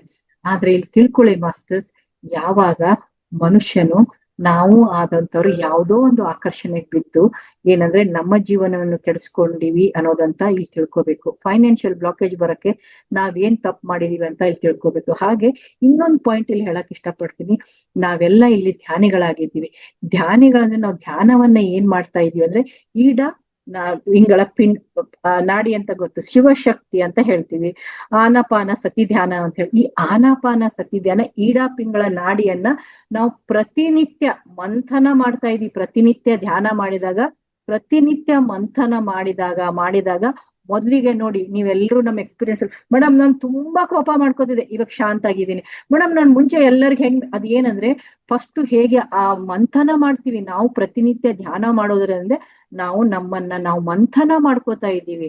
ಏನಂದ್ರೆ ಉಸಿರಾಟದ ಮೂಲಕ ಮಂಥನ ಮಾಡ್ಕೊಂಡಾಗ ಮೊದಲಿಗೆ ನಮ್ಮಲ್ಲಿರುವಂತ ಎಲ್ಲ ಕೆಟ್ಟ ಗುಣಗಳು ಹೋಗ್ತಾವೆ. ಅದಕ್ಕೆ ಹಾಲ ಬಂತು. ಆಮೇಲೆ ಏನಂದ್ರೆ ಒಂದೊಂದು ನಮ್ಮಲ್ಲಿ ಕೆಟ್ಟಿರುವಂತ ಎಲ್ಲ ಗುಣಗಳು ಹೋದ್ಮೇಲೆ ನಮ್ಮಲ್ಲಿರುವಂತ ಒಳ್ಳೆ ಗುಣಗಳು ಬರ್ತಾ ಹೋಗ್ತವೆ. ಬಂದಾಗ ಮಹಾಲಕ್ಷ್ಮಿ ಅಂದ್ರೆ ದೈವತ್ವದ ಸ್ವರೂಪದಲ್ಲಿ ಬರ್ತೀವಿ. ಕೊನೆಗೆ ಹೇಗೆ ಅಮೃತ ಸಿಕ್ತು ಹಾಗೆ ನಾವು ಅಂದ್ರೆ ಒಮ್ಮೆಗೆ ಶೂನ್ಯ ಸ್ಥಿತಿಗೆ ಹೋಗ್ತೀವ, ಒಮ್ಮೆಗೆ ನಮ್ಗೆಲ್ಲರಿಗೂ ಎಕ್ಸ್ಪೀರಿಯನ್ಸ್ ಆಗತ್ತಾ, ಅನುಭವ ಆಗತ್ತಾ? ಇಲ್ಲ. ಯಾಕಂದ್ರೆ ಇದಕ್ಕೆ ನಾವೇನಂದ್ರೆ ಮಂಥನ ಮಾಡ್ತಾ ಯಾವಾಗ ನಾವು ದೈವತ್ವದ ಸ್ವರೂಪಕ್ಕೆ ಬರ್ತೀವಿ, ಒಂದು ಲಿಮಿಟ್ಗೆ ಬರ್ತೀವಿ, ಆವಾಗ ನಮ್ಮ ವೈಬ್ರೇಷನ್ ಯಾವಾಗ ಶೂನ್ಯ ಸ್ಥಿತಿಯನ್ನ ತಲುಪತ್ತೆ ಅಂದ್ರೆ ಎವ್ರಿ ಡೇ ಏನಂದ್ರೆ ಪ್ರಾಕ್ಟೀಸ್ ಮಾಡಿದಾಗ ಅಂತ ತಿಳ್ಕೊಬೇಕು. ಅವ್ರು ಏನ್ ಮಾಡಿದ್ರು, ಅಷ್ಟಕ್ಕೆ ಬಿಟ್ರ ಮಂಥನ ಮಾಡೋದು? ಹಾಲು ಬಂತು, ಇಲ್ಲಿ ವಿಷ ಬಂತಂತ ಅವರು ಅಮೃತ ಬರೋವರೆಗೂ ಹೇಗೆ ಅಲ್ಲಿ ಅವ್ರು ಕೆಲಸ ಮಾಡಿದ್ರು, ಹಾಗೆ ನಾವು ನಮ್ಮ ಧ್ಯಾನದಲ್ಲಿ ಮಾಡ್ಬೇಕು ಮಾಸ್ಟರ್ಸ್. ಸೊ ಇದು ಆಯ್ತು. ಈಗ ನಾವೇನಂದ್ರೆ ಅಲ್ಲಿ ಏನಾಯ್ತು, ಇಂದ್ರ ಏನ್ ಮಾಡಿದ, ತನ್ನ ದುರಹಂಕಾರದಿಂದ, ತನ್ನ ಕೆಟ್ಟ ಚಟಗಳಿಂದ ಮಾಡಬಾರ್ದನ್ನ ಮಾಡಿ ಲಕ್ಷ್ಮಿಯನ್ನ ಏನಂದ್ರೆ ಕಳ್ಕೊಂಡಿದ್ದ. ಸೊ ಕಳ್ಕೊಂಡಾಗ ಅದಕ್ಕೆ ಅಷ್ಟೇ ಆದಂತ ಎಫರ್ಟ್ಸ್ ಅನ್ನ ಹಾಕಿ ಆ ಮಹಾಲಕ್ಷ್ಮಿ, ಹೌದಮ್ಮ ತಾಯಿ ನಿನ್ ಇಂಪಾರ್ಟೆನ್ಸ್ ಏನಂತ ಗೊತ್ತಾಯ್ತು ಅಂತ ಹೇಳಿ ಅವನು ಕಷ್ಟಪಟ್ಟಾಗ ಆ ಮಹಾಲಕ್ಷ್ಮಿ ತತ್ವ ಬಂತು, ಅಮೃತ ಬಂತು. ಅವನು ಅಮೃತವನ್ನ ಕುಡ್ದಾಗ ಮತ್ತೆ ಏನಂದ್ರೆ ಇವರೆಲ್ಲ ಅಮರತ್ವವನ್ನ ಪಡೆದು ಅವ್ರ ಮೇಲೆ ಏನಂದ್ರೆ ಯುದ್ಧ ಸಾರಿ ಅಸುರರನ್ನ ಸೋಲಿಸಿ ಮತ್ತೆ ಇಂದ್ರ ಪದವಿಯನ್ನ ಪಡ್ಕೊಂಡ ಅಂತ ನಮ್ಗೆಲ್ರಿಗೂ ಇದು ಗೊತ್ತಿದೆ. ಹಾಗೆ ನಮ್ಮ ಜೀವನದಲ್ಲೂ ಮಾಸ್ಟರ್ಸ್ ನಾವು ದೀಪಾವಳಿ ಹಬ್ಬವನ್ನ ಆಚರಿಸೋಣವೇ ಅಂತಂದ್ರೆ ನಾವಿಲ್ಲಿ ಏನ್ ಮಾಡ್ತೀವಿ, ಅದಕ್ಕೆ ಹೇಳ್ತಾರೆ ಲಕ್ಷ್ಮಿ ಅಂದ್ರೆ ಚಂಚಲೆ. ಲಕ್ಷ್ಮಿ ಅಂದ್ರೆ ನಾವ್ ಯಾರಿಗ್ ಹೋಲಿಸ್ತೀವಿ? ನಮ್ಮ ಮನೆ ಇರುವ ಎಲ್ಲ ಹೆಣ್ಮಕ್ಳಿಗೆ ಹೋಲಿಸ್ತೀವಿ. ಅವ್ವ ನಮ್ಮ ಮನೆಗ್ ಮಹಾಲಕ್ಷ್ಮಿ ಬಂದಂಗ್ ಬಂದೋಡಮ್ಮ ಅಂತ ಹೇಳ್ತೀವಿ ಅಲ್ವಾ? ಇಷ್ಟೇನಾ? ಅಲ್ಲ, ಅಂದ್ರೆ ನಾವೇನಂತೀವಿ, ಹೆಣ್ಣಂದ್ರೆ ಮಹಾಲಕ್ಷ್ಮಿ ಅಂತ ಹೇಳ್ತೀವಿ. ಈಗ ನಾವು ತಿಳ್ಕೊಳ್ಳೋಣ, ಯಾಕಂದ್ರೆ ಈ ವರ್ಷದ ದೀಪಾವಳಿ ಹಬ್ಬವನ್ನ ಮಹಾಲಕ್ಷ್ಮಿಯ ನಿಜ ಸ್ವರೂಪವೇನು, ಆ ಸ್ವರೂಪವನ್ನ ನಾವು ನಿಜವಾಗ್ಲೂ ಒಪ್ಕೊಂಡಿದೀವ, ಆ ಒಪ್ಕೊಂಡು ದೀಪಾವಳಿ ಹಬ್ಬವನ್ನ ಆಚರಿಸ್ತಾ ಇದ್ದೀವ ಹೇಗೆ ಅನ್ನೋದು ಒಂದ್ ತಿಳ್ಕೊಣ. ನನ್ ಜೀವನದಲ್ಲಿ ಏನಾದ್ರೂ ಫೈನಾನ್ಷಿಯಲ್ ಬ್ಲಾಕೇಜ್ ಬಂದ್ರೆ ನಾನ್ ಇಂಥ ತಪ್ಪನ್ನ ಮಾಡಿದೀನ ಅಂತ ನಾವಿಲ್ಲೆಲ್ಲರೂ ಚೆಕ್ ಮಾಡ್ಕೊಳ್ಳೋಣ. ನಾನು ಇಲ್ಲಿ ಯಾವ್ದು ಜೆಂಡರ್ಗೆ ಅಂತ ಹೇಳ್ತಾ ಇಲ್ಲ, ಆಕ್ಚುಲಿ ಹೇಳ್ಬೇಕಂದ್ರೆ ಜೆಂಡರ್ ಅಂತ ಹೇಳ್ತಿಲ್ಲ, ಆದ್ರೆ ಯಾರು ತಪ್ಪು ತಿಳ್ಕೊಬೇಡಿ. ಯೂಶುವಲಿ ಏನಂದ್ರೆ ನಾವು ಅರ್ನಿಂಗ್ ಪಾಯಿಂಟ್ ಜಾಸ್ತಿ ಅರ್ನ್ ಮಾಡೋರು ಯಾರಂದ್ರೆ ನಾವು ಪುರುಷರನ್ನೇ ತಗೋತೀವಿ ಅಲ್ವಾ? ನಮ್ಮ ಮನೆಯ ಆಧಾರ ಸ್ತಂಭ ಅರ್ನಿಂಗ್ ಅಷ್ಟೇ ಹೇಳೋದು.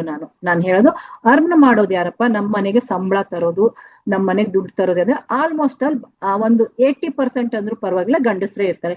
ಈಗ ಎಲ್ಲ 50-50 ಆಗಿದೆ, ಅದು ಬೇರೆ ಬಿಡಿ. ಆದ್ರೆ ನಾವ್ ಮೇಲ್ ನೋಡ್ತೀವಿ ಅಂದ್ರೆ ಗಂಡಸರು ಅಂತ ನೋಡ್ತೀವಿ. ಯಾವ ಮನೆಯಲ್ಲಿ ಅದು ಗಂಡಸರೇ ಇರ್ಬೋದು, ಹೆಂಗಸರೇ ಇರ್ಬೋದು, ಮಹಿಳೆ ಇರ್ಲಿ ಪುರುಷ ಇರ್ಲಿ, ಇಲ್ಲಿ ಇಬ್ಬರಿಗೂ ರೂಲ್ಸ್ ಇಲ್ಲ. ನಾನೇನಂದ್ರೆ ಒಂದು ಹೆಣ್ಮಗಳಾಗಿರೋದ್ರಿಂದ ನಾನು ಈ ತಪ್ಪನ್ನ ಜಾಸ್ತಿ ಗಂಡ್ಮಕ್ಳು ಮಾಡೋದ್ರಿಂದ ಈಗ ಅವ್ರ ಹೆಸರನ್ನು ತಗೊಂಡು ನಾನು ಹೇಳ್ತಾ ಇದ್ದೀನಿ, ಇಲ್ಲಿ ಯಾರು ತಪ್ಪಾಗಿ ಭಾವಿಸ್ಕೋಬೇಡಿ. ಸೊ ಈಗ ಏನಂದ್ರೆ ಫೈನಾನ್ಷಿಯಲ್ ಬ್ಲಾಕೇಜ್ ಬರೋಕ್ಕೆ ಮೇನ್ ಕಾರಣ ಏನು ಅಂತ ತಿಳ್ಕೊಳ್ಳೋಕೆ ನಾವು ಒಂದಿಷ್ಟು ಯೋಚನೆಯನ್ನ ಮಾಡೋಣ ಮಾಸ್ಟರ್ಸ್, ಮಂಥನವನ್ನ ಮಾಡೋಣ. ಈಗ 1ನೇ ಪಾಯಿಂಟ್ ನಾನು ಹೇಳಿದೆ ಒಂಥರ ಆಯ್ತು. 2ನೇದು ನಾವ್ ಏನ್ ತಪ್ಪು ಮಾಡ್ತೀವಿ ಅಂತ ಅಂದಾಗ ಏನಂದ್ರೆ ಮನೆಯಲ್ಲಿರೋ ಪುರುಷರು ಏನಂದ್ರೆ ಎಲ್ರು ಪೂಜೆ ಮಾಡ್ತಾರೆ ನೋಡಿ, ಎಲ್ರು ಅಂಬಾನಿ ಆಗ್ಬೇಕು ಅಂತ ಎಲ್ರಿಗೂ ಆಸೆ. ಇದೊಂದು ಜೋಕ್ ಮಾಡ್ತಾರೆ, ಅದೇ ಟೈಮಲ್ಲಿ ಹುಟ್ಟಿದ್ದಾರೆ, ಅದೇ ಇಸ್ವಿಯಲ್ಲಿ ಹುಟ್ಟಿದ್ದಾರೆ, ಅದೇ ಡೇಟ್ ಅಲ್ಲಿ ಹುಟ್ಟಿದ್ದಾರೆ, ಯಾಕೆ ಅವ್ನು ಅಂಬಾನಿ ಆಗಿಲ್ಲ, ಯಾಕೆ ಅವ್ನು ದರಿದ್ರ ಆಗಿದ್ದಾನೆ ಅಂತ ನಾವು ವಾಟ್ಸಪ್ ಅಲ್ಲಿ ವಿವಿಧ ಎಲ್ಲರೂ ಇದನ್ನ ಕತೆ ಓದಿಬಿಟ್ಟಿದೀವಿ. ಯಾಕೆ ಅಂಬಾನಿ ಇವತ್ತು ಕೋಟ್ಯಾಧೀಶ್ವರನಾಗಿದ್ದಾನೆ, ಅದೇ ಡೇಟಿನಲ್ಲಿ ಹುಟ್ಟಿದಂತ, ಅದೇ ಮನೆಯಲ್ಲಿ ಹುಟ್ಟಿದಂತ ಅನಿಲ್ ಅಂಬಾನಿ ಯಾಕೆ ಅಲ್ಲಿ ಅವನು ಲಾಸ್ ಅಲ್ಲಿ ಹೋಗ್ತಾ ಇದ್ದಾನೆ ಅಂತ ನಾವ್ ಯಾಕೆ ಯೋಚನೆ ಮಾಡಲ್ಲ? ಇಬ್ರು ಒಂದೇ ಮನೆಯಲ್ಲಿ ಹುಟ್ಟಿದ್ದಾರೆ. ಯಾಕೆ ಅಂಬಾನಿ ಇನ್ನೂ ಕೋಟ್ಯಾಧೀಶ್ವರ? ನಾನಿಲ್ಲಿ ಅನಿಲ್ ಅಂಬಾನಿ ತಪ್ಪು ಮಾಡಿದಾನೆ ಅಂತ ಹೇಳ್ತಾ ಇಲ್ಲ ಮಾಸ್ಟರ್ಸ್, ಮತ್ತೆ ಇದು ಬೇರೆ ತಪ್ಪನ್ನ ಭಾವಿಸ್ಕೋಬೇಡಿ. ಆದ್ರೆ ಅದೇ ಡೇಟಿನಲ್ಲಿ ಹುಟ್ಟಿದಂತ ಇನ್ನೊಬ್ಬ ವ್ಯಕ್ತಿ ಯಾಕೆ ಅಂಬಾನಿ ಆಗಿಲ್ಲ? ನಾನು ಯಾಕೆ ಅಂಬಾನಿ ಸಾಲಿನಲ್ಲಿ ನಿಂತ್ಕೋತಾ ಇಲ್ಲ ಅನ್ನೋದನ್ನ ಸ್ವಲ್ಪ ನಾವು ನೋಡೋಣವಲ್ಲ. ಯಾಕೆ ಎಲ್ರು ಅಂಬಾನಿ ಆಗ್ತಾ ಇಲ್ಲ?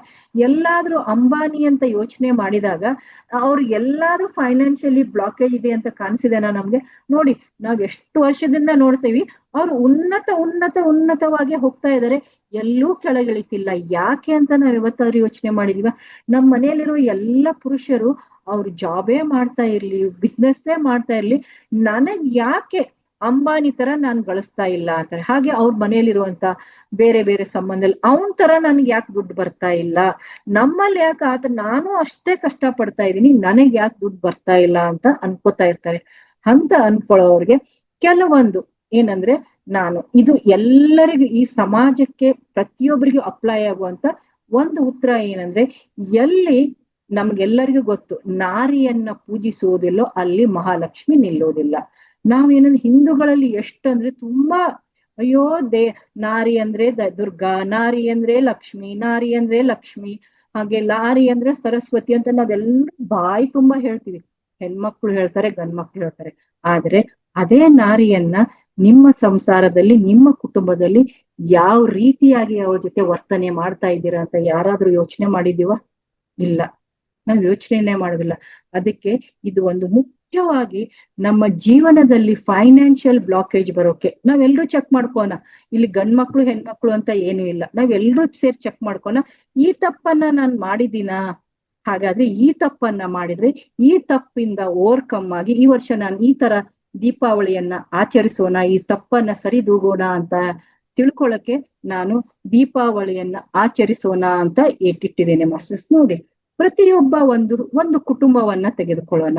ಒಂದು ಕುಟುಂಬವನ್ನ ತೆಗೆದುಕೊಂಡಾಗ ನಾವೇನ್ ಮಾಡ್ತೀವಿ? ಅಪ್ಪ ಅಮ್ಮ ಇರ್ತಾರೆ, ಅಪ್ಪ ಅಮ್ಮ ಇಂದ ಸ್ಟಾರ್ಟ್ ಮಾಡೋಣ. ಅಪ್ಪ ಅಮ್ಮ ಇರ್ತಾರೆ, ಅಪ್ಪ ಅಮ್ಮ ದೊಡ್ಡದಾಗಿ ಮನೆ ಕಟ್ಟಿರ್ತಾರೆ, ಎಲ್ಲಾ ಮಾಡಿರ್ತಾರೆ, ತಮ್ಮ ಮಕ್ಕಳು ಹೆಂಡತಿಗೆ ಎಲ್ಲಾ ತಂದು ಹಾಕ್ತಾ ಇರ್ತಾರೆ, ಎಲ್ಲಾ ಮಾಡಿರ್ತಾರೆ. ಆದ್ರೆ ಮಕ್ಕಳಿಗೆ ನಾನ್ ಹೇಳಿದೆ ಬೇಸ್ ಅಂದ್ರೆ ನಮ್ ಸಂಸ್ಕಾರ ಅಂತ ಹೇಳಿದೆ. ಅಲ್ಲಿ ಮಹಾವಿಷ್ಣು ಏನ್ ತಿಳಿಸ್ಕೊಟ್ಟ? ನಿಮ್ಮ ಬೇಸ್ ಸರಿ ಇದ್ರೆ ನಿಮ್ಮ ಕೆಲಸ ಸರಿಗೂಗುತ್ತೆ, ಓವರ್ಕಮ್ ಅಂದ್ರೆ ಔಟ್ಕಮ್ ಒಂದು ಪಾಸಿಟಿವ್ ಆಗಿರತ್ತೆ ಅಂತ. ಇಲ್ಲಿ ನಾವೇನಂದ್ರೆ ಅಪ್ಪ ಅಮ್ಮ ಬೇಸ್ ಏನಂದ್ರೆ ಏನ್ ಹಾಕ್ಬಿಡ್ತಾರಂದ್ರೆ, ಮಕ್ಕಳು ಇರುವಾಗ್ಲೇ ಲಕ್ಷ್ಮಿ ಅಂದ್ರೆ ಬರೀ ಹಣ ಗಳಿಸೋದು ಅಂದ್ರೆ ನಾನ್ ಮನೆ ಕಟ್ಟಿದೆ, ನಾನ್ ಅಷ್ಟು ಗಳಿಸಿದೆ, ನಾನ್ ಇಷ್ಟು ಗಳಿಸಿದೆ, ನನ್ನ ಆಸ್ತಿ ಇಷ್ಟು, ನನ್ನ ಐಶ್ವರ್ಯ ಇಷ್ಟು ಅಂತ ತಿಳ್ಕೊಂಡು ಅದೇ ಸಂಸ್ಕಾರವನ್ನ ಅವ್ರ ಮಕ್ಕಳಿಗೆ ಕೊಡ್ತಾರೆ. ಹಾಗೆ ಇದು ನನ್ ಪಾಲು, ಇದು ನಿಮ್ ಚಿಕ್ಕಪ್ಪನ ಪಾಲು, ಇದು ದೊಡ್ಡಪ್ಪನ ಪಾಲು ಅಂತಾನು ತಲೆಯಲ್ಲಿ ಹಾಕ್ತಾರೆ. ಹಾಗೆ ಮತ್ತೆ ಏನ್ ಹಾಕ್ತಾರೆ? ನಾನೇ ಮನೆ ಕಟ್ಟಿದೀನಿ, ಈ ಮನೆ ಕಟ್ಟೋದ್ರಿಂದನೇ ನನ್ ಸ್ಟೇಟಸ್ ಅನ್ನೋದನ್ನ ಹಾಕ್ತಾರೆ. ಅಂದ್ರೆ ನಾನ್ ಮಾಡ್ತಾ ಇರೋದು ಏನ್ ಅರ್ನ್ ಮಾಡ್ತೀನಲ್ವಾ ಅದೆಲ್ಲ ಲಕ್ಷ್ಮಿ ಅಂದ್ರನ ಹಣ ಅಂತ ಮಕ್ಕಳಿಗೆ ಹಾಕ್ತಾ ಇರ್ತಾರೆ. ಅದೇ ಎಫರ್ಟ್ಸ್ ಕಟ್ಟಿ ಒಂದು ಪಕ್ಷಿ ಎಷ್ಟು ಗೂಡನ್ನ ಕಟ್ಟತ್ತೆ, ಯಾರ್ ಎಫರ್ಟ್ಸ್ ಅದು ಯಾವತ್ತಾದ್ರೂ ಅಂದಿದೇನಾ ನಾನ್ ಕಟ್ಟಿದ ಮನೆ ನಾನೇ ಇರ್ಬೇಕು ಅಂತ ಯಾವತ್ತಾದ್ರೂ ಯೋಚನೆ? ಅದು ಕಟ್ಟಿರುವಂತ ಟೆಕ್ನಾಲಜಿ ನಮ್ಗೇನಾದ್ರೂ ಗೊತ್ತಾ? ಅದು ಸ್ವಂತ ಕಟ್ಟಿದೆ. ಇಲ್ಲಿ ನಾವು ಹಣದ ರೂಪದಲ್ಲಿ ನಮ್ ಮನೆ ಕಟ್ಟಿದನ್ನ ನಾವೇನ್ ಅನ್ಕೋತೀವಿ, ಆ ಸಂಸ್ಕಾರವನ್ನ ನಮ್ಮ ಮಕ್ಕಳಲ್ಲಿ ಬೆಳೆಸ್ಬಿಡ್ತೀವಿ. ಸೊ ಅದು ಯಾವತ್ತೂ ಹೇಳಲ್ಲ. ಹಾಗೆ ಏನಂದ್ರೆ ಹಾಗೆ ಮಾಡ್ತಾ ಏನ್ ಹೇಳ್ತೀವಿ, ಹೆಂಡತಿಗೆ ಮೇಲೆ ಏನಂದ್ರೆ ರೋಪು, ಹೆಂಡತಿಗೆ ಮರ್ಯಾದೆನೆ ಕೊಡಲ್ಲ. ಏನಂದ್ರೆ ಹೆಂಡತಿ ಅಂದ್ರೆ ಏನಪ್ಪಾ, ಅವಳು ಮನೆಗ್ ಬಂದಿದ್ದಾಳೆ ನನ್ನನ್ನ ನೋಡ್ಕೊಳಕ್ಕೆ, ಅಡಿಗೆ ಮಾಡೋಕೆ. ಅಂದ್ರೆ ಅಡಿಗೆ ಮಾಡೋದನ್ನ ಇವತ್ತಿನ ಸಮಾಜದಲ್ಲಿ, ಇವತ್ತಿನ ನಮ್ಮ ಯಂಗ್ ಜನರೇಷನ್ ಅಲ್ಲಿ ಯಾವ ತರ ಒಂದು ಫೀಡ್ ಮಾಡ್ಬಿಟ್ಟಿದ್ದಾರೆ ಅಂದ್ರೆ, ಯಾವ ಒಂದು ಮಹಿಳೆ ಮನೇಲಿ ಅಡಿಗೆ ಮಾಡ್ತಾಳಂದ್ರ ಅವಳು ಎದಕ್ಕೂ ಅರ್ಹತೆ ಇಲ್ಲ, ಅದು ಯಾವ್ದಕ್ಕೂ ಲಾಯಕ್ ಇಲ್ದವಳು ಬಂದ್ ಮನೇಲಿ ಅಡಿಗೆ ಮಾಡ್ತಾ ಇದ್ದಾಳೆ, ಗಂಡ ಮಕ್ಕಳನ್ನ ನೋಡ್ಕೊಳಕಿದ್ದಾಳೆ ಅನ್ನೋ ತರ ಮಾಡ್ಬಿಟ್ಟಿದ್ದಾರೆ. ಅಡಿಗೆ ಮಾಡೋದಂದ್ರೆ ಅದಕ್ಕೆ ಏನು ವ್ಯಾಲ್ಯೂನೇ ಇಲ್ಲ ಅನ್ನೋ ತರ ತಂದ್ಬಿಟ್ಟಿದ್ದಾರೆ. ಅದಕ್ಕೆ ಇವತ್ತಿನ ಯಂಗ್ ಜನರೇಷನ್ ಹುಡುಗಿಯರೆಲ್ಲ ಅಡಿಗೆ ಮಾಡಕ್ಕೆ ಇಲ್ಲ ಅಂತಾರೆ. ನಮಗೆಲ್ಲ ಅಡಿಗೆ ಮಾಡ್ಕೋದೇನ್ ಬೇಕಾಗಿಲ್ಲ, ನಾವು ಆಫೀಸಲ್ಲಿ ದುಡಿತೀವಿ. ಯಾಕಂದ್ರೆ ಆ ಸಂಸ್ಕಾರವನ್ನ ಕೊಟ್ಟಿದ್ದಾನೆ ತಂದೆ. ಯಾಕಂದ್ರೆ ಅವ್ರ ತಾಯಿಗೆ ಅಲ್ಲಿ ಮರ್ಯಾದೆನೆ ಕೊಟ್ಟಿಲ್ಲ. ಅವಳಿಗೆ ಏನ್ ಗೊತ್ತು ದುಡಿಯೋದು? ಮನೇಲಿ ಬಿದ್ದಿರ್ತಾಳೆ, ಅಡಿಗೆ ಮಾಡ್ತಾಳೆ ಅಷ್ಟೇ, ಕಸ ಮುಸ್ರಿ ಮಾಡೋಕೆ. ಅಂದ್ರೆ ಯಾವ ಹೆಣ್ಣನ್ನ ಲಕ್ಷ್ಮಿ ಅಂತಾರೆ. ಆ ಲಕ್ಷ್ಮಿಯನ್ನ ಇವನ್ ಯಾವ ತರ ಟ್ರೀಟ್ ಮಾಡ್ತಾನೆ, ಇವಳು ಯಾವ್ದೋ ಒಂದ್ ಕೆಲ್ಸ ಮಾಡೋಳು, ನನಗಾಗಿ ಅಡಿಗೆ ಮಾಡಕ್ ಬಂದಂತ ಆಳು, ಇವಳದೇನು ಅಂತ ಅನ್ನೋ ತರ ಅಂತ ಟ್ರೀಟ್ ಮಾಡ್ತಾರೆ. ಆ ಒಂದು ಟ್ರೀಟ್ಮೆಂಟ್ ಅನ್ನ ನೋಡಿದಂತ ಇವತ್ತಿನ ಹೆಣ್ಮಕ್ಳು ಏನಂದ್ರೆ ಅಡಿಗೆ ಮಾಡೋಕೆ ಇಲ್ಲ ಅಂತಾರೆ. ಅದೇ ಈ ತರ ಟ್ರೀಟ್ ಆದಂತ ತಾಯಿ ಏನ್ ಹೇಳ್ತಾ ಇದಾರೆ, ಅಮ್ಮ ನೀನ್ ಅಡಿಗೆ ಮಾಡೋದ್ ನನಗೇನ್ ಬೇಕಾಗಿಲ್ಲ, ನನ್ನ ಪಾಡ್ ಬಂದಿದ್ ನನಗ್ ಸಾಕು, ನಾನ್ ಕಷ್ಟಪಟ್ಟಿದ್ ಸಾಕು, ನೀನ್ ಚೆನ್ನಾಗ್ ಓದಿ ಒಂದ್ ದೊಡ್ಡ ಕೆಲ್ಸ ಹಿಡಿ, ನೀ ಅರ್ನ್ ಮಾಡು ಅಂತ ತಾಯಿಯಲ್ಲೂ ಬಂದ್ಬಿಟ್ಟಿದೆ. ಅಂದ್ರೆ ತಾಯಿನೂ ಏನ್ ಸಂಸ್ಕಾರ ಕೊಡ್ತಾ ಇದ್ರೆ, ಅಡಿಗೆ ಮಾಡೋದು ಒಂದು ಸಮಂಜಸವಾದ ಕೆಲಸ ಅಲ್ಲ. ನಾವು ಅಡಿಗೆ ಮಾಡೋದನ್ನ ಎಲ್ಲಿ ತಂದಿಟ್ಟಿದೀವಿ ಅಂದ್ರೆ ಮಾಸ್ಟರ್ಸ್, ಅದಕ್ಕೆ ಬೆಲೆನೇ ಇಲ್ಲ. ಆದ್ರೆ ಅದೇ ಅಡಿಗೆನೆ ನಮ್ಮನ್ನ ಸಾಕತ್ತೆ ಅಂತ ನಾವ್ ಯಾಕೆ ತಿಳ್ಕೊತಾ ಇಲ್ಲ. ಊಟ ಇಲ್ಲ ಅಂದ್ರೆ ನಾವೇನಂದ್ರೆ ಹೊರಗಡೆಯಿಂದ ಹೋಟೆಲಲ್ಲಿ ನಾವು ಪಂಚತಾರ ಹೋಟೆಲಲ್ಲೇ ತಿಂದು ಬರ್ಬೋದು, ಆದ್ರೆ ಆರೋಗ್ಯ ಅಲ್ಲಿ ಯಾವ ಅಡಿಗೆಯನ್ನ ಆ ಗೃಹಿಣಿ ತನ್ನ ಗಂಡನಿಗಾಗಿ ತನ್ನ ಮಕ್ಕಳಿಗಾಗಿ ತನ್ನನ್ನು ತಾನು ಸಮರ್ಪಿಸಿಕೊಂಡು ಪ್ರೀತಿಯಿಂದ ಮಾಡಿದಂತ ಅಡಿಗೆನೆ ಆ ಮನೆಯನ್ನ ಕಟ್ಟಿದೆ, ಆ ಒಂದು ಗ್ರಹವನ್ನ ಏನಂದ್ರೆ ಒಂದು ಮನೆಯನ್ನ ಗ್ರಹವನ್ನಾಗಿ ಮಾಡಿದೆ ಅಂತ ನಾವು ಮರೆತು ಆ ಅಡಿಗೆ ಅನ್ನೋದನ್ನ ನಾವೇನ್ ಮಾಡಿದ್ವಿ, ತುಚ್ಛವಾಗಿ ಕಾಣುತ್ತೀವಿ. ಆ ಅಡಿಗೆಯನ್ನ ಮಾಡುವಂತ ಗೃಹಲಕ್ಷ್ಮಿಯನ್ನ ತುಚ್ಛವಾಗಿ ಕಾಣುವಂತ ಗಂಡಸರಿಗೆ ಫೈನಾನ್ಷಿಯಲ್ ಬ್ಲಾಕೇಜ್, ಕಟ್ಟಿಟ್ಟ ಬುತ್ತಿ. ಇದು ಫಸ್ಟ್ ಥಿಂಗ್. ಸೆಕೆಂಡ್ ಥಿಂಗ್ ಏನಂದ್ರೆ ನಾವೇನ್ ಮಾಡ್ತೀವಿ, ಆಯ್ತು ಎಲ್ಲ ಆಯ್ತು, ಮಕ್ಕಳು ಇಷ್ಟೆಲ್ಲ ನೋಡಿದ್ರು, ಈಗ ಆ ಸಂಸ್ಕಾರ ನಮ್ಮ ಮಕ್ಕಳಲ್ಲಿ ಬಂದ್ಬಿಟ್ಟಿದೆ. ಸೆಕೆಂಡ್, ಮಕ್ಕಳಿಗೆ ಮದ್ವೆ ಮಾಡ್ತೀವಿ, ಮಗನಿಗೆ ಮದ್ವೆ ಮಾಡ್ತೀವಿ. ಮದ್ವೆ ಮಾಡುವಾಗ ಯಾರಾದ್ರೂ ಕಡಿಮೆ ರೀತಿಯಲ್ಲಿ ಮದ್ವೆ ಮಾಡಿದಿರ? ಜಾಮ್ ಅಂತ ಮಾಡಿದಿರಿ, ವಾಲ್ಗಾವನ್ನ ಊದಿಸಿದಿರಿ, ಡಾನ್ಸ್ ಮಾಡ್ತಾ ಸೊಸೆಯನ್ನ ಅದ್ದೂರಿಂದ ಮನೆ ಕರ್ಕೊಂಡ್ ಬರ್ತೀರಾ. ಕರ್ಕೊಂಡ್ ಬಂದು ಏನು ಅಕ್ಕಿ ಇಟ್ಟು ಕಾಲ್ ಒದ್ಸಿದ್ದೇನೋ, ಬಾ ಅಂತ ಅಂದಿದ್ದೇನೋ, ಅವಳಿಗೆ ಒಡವೆ ಕೊಟ್ಟಿದ್ದೇನೋ, ವಸ್ತ್ರ ಕೊಟ್ಟಿದ್ದೆ, ಎಲ್ಲಾ ಮಾಡ್ತೀರಾ. ಮಗನಿಗೆ ಅತ್ತಿ ಮಹಾಲಕ್ಷ್ಮಿಯನ್ನ ಕರ್ಕೊಂಡ್ ಬಂದ್ವಿ, ನಮ್ಮ ಮನೆಗ್ ಮಹಾಲಕ್ಷ್ಮಿ ಬಂದ್ಲು ಅಂತ. ಅದೇ 3 ತಿಂಗಳು 4 ತಿಂಗಳು 6 ತಿಂಗಳು ಆದ್ಮೇಲೆ ಮಗ ಸೊಸೆ ಚೆನ್ನಾಗಿ ಖುಷಿಯಾಗಿ ಇದ್ದಾಗ ಎಲ್ಲೋ ಒಂದ್ ಕಡೆ ಮಗ ಸೊಸೆಯನ್ನೇ ಕಡೆ ಹೋಗ್ತಾ ಇರ್ಬೇಕಾದ್ರೆ ಇಲ್ಲಿ ಅಪ್ಪ ಅಮ್ಮನ್ ಚಾಲು ಆಗತ್ತೆ. ಈ ರಾಕ್ಷಸಿ ನಮ್ಮ ಮನೆಗ್ ಬಂದ್ಲು, ನಮ್ ಮನೆ ಎಲ್ಲ ಹಾಳು ಮಾಡಿದ್ಲು, ನನ್ ಮಗನನ್ನ ಹಾಳು ಮಾಡ್ಬಿಟ್ಲು, ನನ್ ಮಗ ನನ್ ಕಡೆ ನೋಡ್ತಾ ಇಲ್ಲ. ಹಾಗಾದ್ರೆ ನೀವು ರಾಕ್ಷಸಿಯನ್ನ ಇಷ್ಟು ಅದ್ದೂರಿಯಿಂದ ವಿಜೃಂಭಣೆಯಿಂದ ಕರ್ಕೊಂಡ್ ಬಂದಿದ್ದು, ಅದೇ ಮಹಾಲಕ್ಷ್ಮಿಯನ್ನ ವಿಜೃಂಭಣೆಯಿಂದ ಕರ್ಕೊಂಡ್ ಬಂದವ್ರು ನೀವು, ಅದೇ ಸೊಸೆಯನ್ನ ಇವತ್ತು ರಾಕ್ಷಸಿ ಅಂತೀರಾ. ರಾಕ್ಷಸಿ ಅಂದಾಗ ಆ ಮಹಾಲಕ್ಷ್ಮಿಗೆ ರಾಕ್ಷಸಿ ಅಂದಾಗ ಆ ಮಹಾಲಕ್ಷ್ಮಿ ನಿಮ್ಗೆ ವರವನ್ನ ಕೊಡ್ತಾಳ? ನಿಮ್ಮ ಫೈನಾನ್ಷಿಯಲಿ ಪ್ರಾಬ್ಲಮ್ ಬರೋಕ್ಕೆ ಕಾರಣ ಆಗುದಿಲ್ಲ. ಹಾಗೆ ಈ ದೊಡ್ಡವರು ಅತ್ತೆ ಮಾವ ಅನ್ನೋರು, ಇದು ಅತ್ತೆ ಮಾವ ಅಂದ್ರೆ ಹುಡುಗ ಅಷ್ಟೇ ಅಲ್ಲ, ನಾನು ಹುಡುಗಿ ಮನೆಯವ್ರಿಗೂ ಹೇಳ್ತಾ ಇದ್ದೀನಿ, ಇಬ್ರಿಗೂ ಇದೆ ಇಲ್ಲಿ. ಆಗ ಕೊಡುವಾಗ ಅಳಿಯ ಒಳ್ಳೆಯವನು ನಾರಾಯಣ ಅಂತ ಕಾಲ್ ತೊಳಿತಾರೆ, ಆಮೇಲೆ ಅಳಿಯನ್ ಬೈದಿದ್ದೆ ಈ ರಾಕ್ಷಸ ಎಲ್ ಗಂಟು ಬಿದ್ನಪ್ಪ ನನ್ ಮಗಳಿಗೆ ಅಂತ ಹೇಳ್ಬಿಟ್ಟು ಅಲ್ವಾ. ಇಬ್ರು ತಪ್ಪು ಮಾಡ್ತಾರೆ, ಇಲ್ಲಿ ಒಬ್ರದೇ ತಿಳ್ಕೊಬೇಡಿ. ಹಾಗಾದ್ರೆ ಆ ರಾಕ್ಷಸಿ ಅಂತ ತಪ್ಪು ಮಾಡಿದ್ಯಾರು? ನಾವೇ ಅಲ್ವಾ.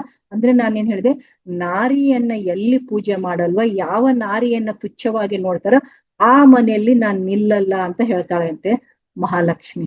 ಸೊ ಅದಕ್ಕೆ ಇಲ್ಲಿ ಒಂದು ಇಬ್ಬರ ಮಧ್ಯೆ ಒಂದು ಏನಂದ್ರೆ ಮಾತುಕತೆ ನಡೆಯುತ್ತಂತೆ. ವಿಷ್ಣು ಒಂದ್ ದಿವಸ ತುಂಬಾ ರಿಲ್ಯಾಕ್ಸ್ ಆಗಿರ್ತಾನಂತೆ, ಒಂದ್ ದಿವಸ ಮಹಾಲಕ್ಷ್ಮಿ ತುಂಬಾ ರಿಲ್ಯಾಕ್ಸ್ ಆಗಿ ಖುಷಿಯಿಂದ ಇರ್ತಾನಂತೆ. ಅವಾಗ ಕೇಳ್ತಾನಂತೆ, ನೀನ್ ಪ್ರತಿ ಸರಿ ಭೂಲೋಕಕ್ಕೆ ಹೋಗ್ತೀಯಮ್ಮ, ವರಮಹಾಲಕ್ಷ್ಮಿ ಹಬ್ಬದ ದಿವ್ಸ ಹೋಗ್ತೀಯಾ, ದೀಪಾವಳಿ ಹಬ್ಬದ ದಿವ್ಸ ಹೋಗ್ತೀಯ, ಆಮೇಲೆ ಬೇರೆ ಯಾವಾಗ ಹೋಗ್ತಾರೆ, ಅವ್ರನ್ನೆಲ್ಲರ ಮನೆಗೆ ಹೋಗ್ತೀಯಲ್ಲ, ಈ ಜನರು ನೀನ್ ನಿಜವಾಗ್ಲೂ ಅರ್ಥ ಮಾಡ್ಕೊಂಡಿದಾರ ಅಂತ ಕೇಳ್ತಾರಂತೆ. ಅವಾಗ ಮಹಾಲಕ್ಷ್ಮಿ ಹೇಳ್ತಂತೆ, ಇಲ್ಲ ನನ್ನನ್ನು ಯಾರು ಅರ್ಥನೇ ಮಾಡ್ಕೊಂಡಿಲ್ಲ ಅಂತ ನೋವಿನಿಂದ ಹೇಳ್ತಾರಂತೆ. ಎಲ್ರು ಏನ್ ಅನ್ಕೊಂಡ್ಬಿಟ್ಟಿದ್ದಾರೆ ಅಂದ್ರೆ ನನ್ನನ್ನ ಬರೀ ದುಡ್ಡು ಹಣ ಒಡವೆ ವಸ್ತ್ರವೇ ಅಂತ ಅನ್ಕೊಂಡಿದ್ದಾರೆ. ಇಲ್ಲ, ಯಾವಾಗ ನಾನು ಹಣ ಅವರ ಒಂದು ಒಳ್ಳೆಯ ಗುಣವನ್ನ ನೋಡಿ ನಾನು ಅವರಿಗೆ ಎಲ್ಲವನ್ನ ಕೊಡ್ತೀನಿ. ನೋಡಿ, ನಾವು ಕಷ್ಟ ಇದ್ದಾಗ ನಾವೆಲ್ಲ ಏನಂತೀವಿ, ಅಮ್ಮ ತಾಯಿ ನನಗೆಲ್ಲ ಒಳ್ಳೇದಾಗ್ಲಮ್ಮ, ಫೈನಾನ್ಷಿಯಲ್ ಬ್ಲಾಕೇಜ್ ಹೋಗ್ಲಿ, ನನ್ ಮನೆಗೆ ಇಷ್ಟು ಒಳ್ಳೇದ್ ಮಾಡು, ನನ್ಗೆ ಪ್ರಮೋಷನ್ ಕೊಡು, ಅದು ಕೊಡು ಅಂತ ಬೇಡ್ಕೋತೀವಿ. ಆವಾಗ ನಾವು ತುಂಬಾ ಒಳ್ಳೆ ಗುಣದಿಂದ ಒಳ್ಳೆ ಸ್ವಭಾವದಿಂದ ಬೇಡ್ಕೊಂಡಾಗ ಆ ತಾಯಿಗೆ ಅನ್ಸುತ್ತೆ, ಅಯ್ಯೋ ಈ ಮಗು ಎಷ್ಟು ಒಳ್ಳೆಯದಿದೆ ಅಲ್ಲ, ಅವನ್ ಸಂಸ್ಕಾರ ಎಷ್ಟು ಚೆನ್ನಾಗಿದೆ, ಎಷ್ಟು ಚೆನ್ನಾಗಿದ್ದಾನೆ, ಎಲ್ಲಾ ರೀತಿ ಒಳ್ಳೆಯದಿದೆ, ಅವನ್ ಹೆಂಡತಿನೂ ಎಷ್ಟು ಚೆನ್ನಾಗಿದ್ದಾಳೆ, ಗಂಡ ಹೆಂಡತಿ ಎಷ್ಟು ಚೆನ್ನಾಗಿದ್ದಾರೆ, ಅವ್ರ ಸಂಸಾರದಲ್ಲಿ ಸ್ವಲ್ಪ ಹಣದ ಕೊರತೆ ಇದೆ, ನಾನ್ ಕೊಡೋಣ ಅಂತ ಗಂಡನ ಬಿಸ್ನೆಸ್ ಚೆನ್ನಾಗಿ ಮಾಡ್ತಾಳೆ, ಇಲ್ಲ ಪ್ರಮೋಷನ್ ಕೊಡಿಸ್ತಾಳೆ, ಎಲ್ಲೋ ಒಂದಿತ್ತ ಫೈನಾನ್ಷಿಯಲ್ ಗೇನ್ ಕೊಡ್ತಾಳೆ. ಇವ್ರ ಏನ್ ಅನ್ಕೊಂಡ್ಬಿಡ್ತಾರೆ, ಆ ಇಂದ್ರನ್ ತರ ನಾವೆಲ್ಲ ಏನ್ ಅನ್ಕೊಂಡ್ಬಿಡ್ತೀವಿ, ನಮಗೂ ಕೊಬ್ಬು ಬಂದ್ಬಿಡುತ್ತೆ. ಏನಂದ್ರೆ ಓಹೋ ನನಗೆಲ್ಲ ಸಿಕ್ತು, ಮನೆ ಸಿಕ್ತು, ಅಂತ ಸಿಕ್ತು, ಗಾಡಿ ಸಿಕ್ತು. ಮುಂಚೆ ಟೂ ವೀಲರ್ ಅಲ್ಲಿ ಹೋಗ್ತಾ ಇದೆ, ಈಗ ಮಾರುತಿ ತಗೊಂಡೆ, ಈಗ ಮಾರುತಿ ಯಾರು ತಗೊಳ್ಳಲ್ಲ ಬಿಡಿ, ಮಾರುತಿ ತಗೊಂಡೆ, BMW ತಗೊಂಡೆ, ಲ್ಯಾಂಬರ್ಗಿನಿ ತಗೊಂಡೆ ಅಂತ ಅಲ್ಲಿ ಅಲ್ಲಿ ಅಲ್ಲಿ ಮ್ಯಾನು ಅವನು ಅನ್ಕೊಂಡ್ಬಿಡ್ತಾನೆ ನಾನು ಲಕ್ಷ್ಮಿಯನ್ನು ಹಿಂಗ್ ತಗೊಂಡೋದ್ರೆ ನನ್ನ ಸ್ಟೇಟಸ್ ಮೇಲ್ ಹೋಯ್ತು ಅಂತ ಅನ್ನುವಂತ ಬುದ್ಧಿಗೆ ನಾವು ಬಂದ್ಬಿಟ್ಟಿದೀವಿ. ಸೊ ಅದನ್ನ ಬಂದ್ಬಿಟ್ಟು ನಾವ್ ಏನ್ ಮಾಡ್ತೀವಿ, ನಮ್ಮ ಸಂಸ್ಕೃತಿಯನ್ನ ಬಿಟ್ಟು ನಾವು ಏನ್ ಮಾಡ್ತೀವಿ, ಇಲ್ಲಿ ಗಂಡು ಹೆಣ್ಣು ಅಂತ ಇವಾಗ ಬೇದಿಲ್ಲ. ಮುಂಚೆ ಗಂಡ್ಮಕ್ಳು ಅಷ್ಟೇ ಮಾಡ್ತಾ ಇದ್ರು, ಇವಾಗ ಇಬ್ರು ಮಾಡ್ತಾ ಇದಾರೆ. ಏನಂದ್ರೆ ಅಡ್ಡದಾರಿಯನ್ನ ಹಿಡಿತಾರೆ, ಏನಂದ್ರೆ ಧೂಮಪಾನ ಈ ಚಟಗಳಲ್ಲಿ ಹೋಗ್ಬಿಡ್ತಾರೆ. ಆ ಮದಿರವನ್ನ ಕುಡಿಯೋದು, ಮದ್ಯಪಾನವನ್ನ ಮಾಡೋದು, ಪಾನವನ್ನ ಮಾಡೋದು ಹೋಗ್ಬಿಡ್ತಾರೆ. ಆವಾಗ ಏನಂದ್ರೆ ಮಹಾಲಕ್ಷ್ಮಿ ಅಂತಾಳೆ, ಓಹೋ ನಾ ಬಂದೆ ಅಂತ ನಿನಗ್ ಸೊಕ್ಕು ಬಂದ್ಬಿಡ್ತಾ, ಅಹಂ ಬಂತ ಅಂತ. ಅವನು ಎಷ್ಟು ಪರಮಾವಧಿಗೆ ಹೋಗ್ತಾನಂದ್ರೆ, ಅವನು ನಾನ್ ಹೇಳಿದೆ ಆರೋಗ್ಯವಂದ್ರೂ ನಾವು ಜೀವನ ಅಂದ್ರೂ ಲಕ್ಷ್ಮಿ ಅಂತ ಹೇಳಿದೆ. ಅವನು ತನ್ನನ್ನೇ ತಾನು ದಿನದಿಂದ ದಿನಕ್ಕೆ ತನ್ನ ಆರೋಗ್ಯವನ್ನು ಕೆಡಿಸ್ಕೊತಾನೆ. ಆರೋಗ್ಯವನ್ನು ಕೆಡಿಸಿದಾಗ ಎಲ್ಲಿ ಹೋಗ್ಬೇಕು, ಹಾಸ್ಪಿಟ್ಲಿಗೆ ಹೋಗ್ಬೇಕು. ಹಾಸ್ಪಿಟ್ಲಿಗೆ ಹೋದಾಗ ದುಡ್ಡು ನೀರಿನಂತೆ ಹರಿದೋಗಿ ಎಲ್ಲ ಏನಂದ್ರೆ ಹಣ ಖಾಲಿ ಆಗ್ಬಿಡತ್ತೆ. ಸೊ ಅಂದ್ರೆ ಲಕ್ಷ್ಮಿ ಎಲ್ಲಿ ಚಟವನ್ನ ಮಾಡ್ತಾರೆ, ಯಾರ ಮನೆಯಲ್ಲಿ ಅಡ್ಡದಾರಿಯನ್ನು ಹಿಡಿತಾರೆ, ಅದು ಬರೀ ಇದು ಅಷ್ಟೇ ಅಲ್ಲ, ಈ ಚಟಗಳಷ್ಟೇ ಅಲ್ಲ, ಇನ್ನೂ ಬೇರೆ ಚಟ. ಅಂದ್ರೆ ಅಲ್ಲಿ ನೋಡಿ ನಾನೇನ್ ಹೇಳಿದೆ, ಇಂದ್ರ ಯಾರನ್ನ ಅಪ್ಸರೆಯನ್ನ ಕುಣಿಯೋಕೆ ನೋಡ್ಸಿದ ಅಂತ ಹೇಳಿದ್ವಲ್ವಾ, ಹಾಗೆ ಇಲ್ಲೂ ನಾವು 3D ಯಲ್ಲಿರೋ ಜನ ಏನ್ ಮಾಡ್ತಾರೆ ಅಂದ್ರೆ, ಗಂಡಸರೇ ಇರ್ಲಿ ಹೆಂಗಸರೇ ಇರ್ಲಿ ಅನೈತಿಕ ಸಂಬಂಧಗಳಲ್ಲಿ ಹೋಗ್ತಾರೆ. ಕುಡಿತ, ಧೂಮಪಾನ ಅಷ್ಟೇ ಅಲ್ಲದೆ ಡಾನ್ಸು, ಅದು ಇದು ಅಶ್ಲೀಲವಾಗಿ ಡ್ಯಾನ್ಸ್ ಮಾಡೋದು, ಅಶ್ಲೀಲವಾಗಿ ಯಾರ್ಯಾರ ಜೊತೆ ಸಂಬಂಧ ಇಟ್ಕೋದು ಮಾಡಿದಾಗ್ಲೇ ಅವರ ಮನೆ ಅವನತಿ, ಅಲ್ಲಿ ಲಕ್ಷ್ಮಿ ನಿಲ್ಲೋದಿಲ್ಲ.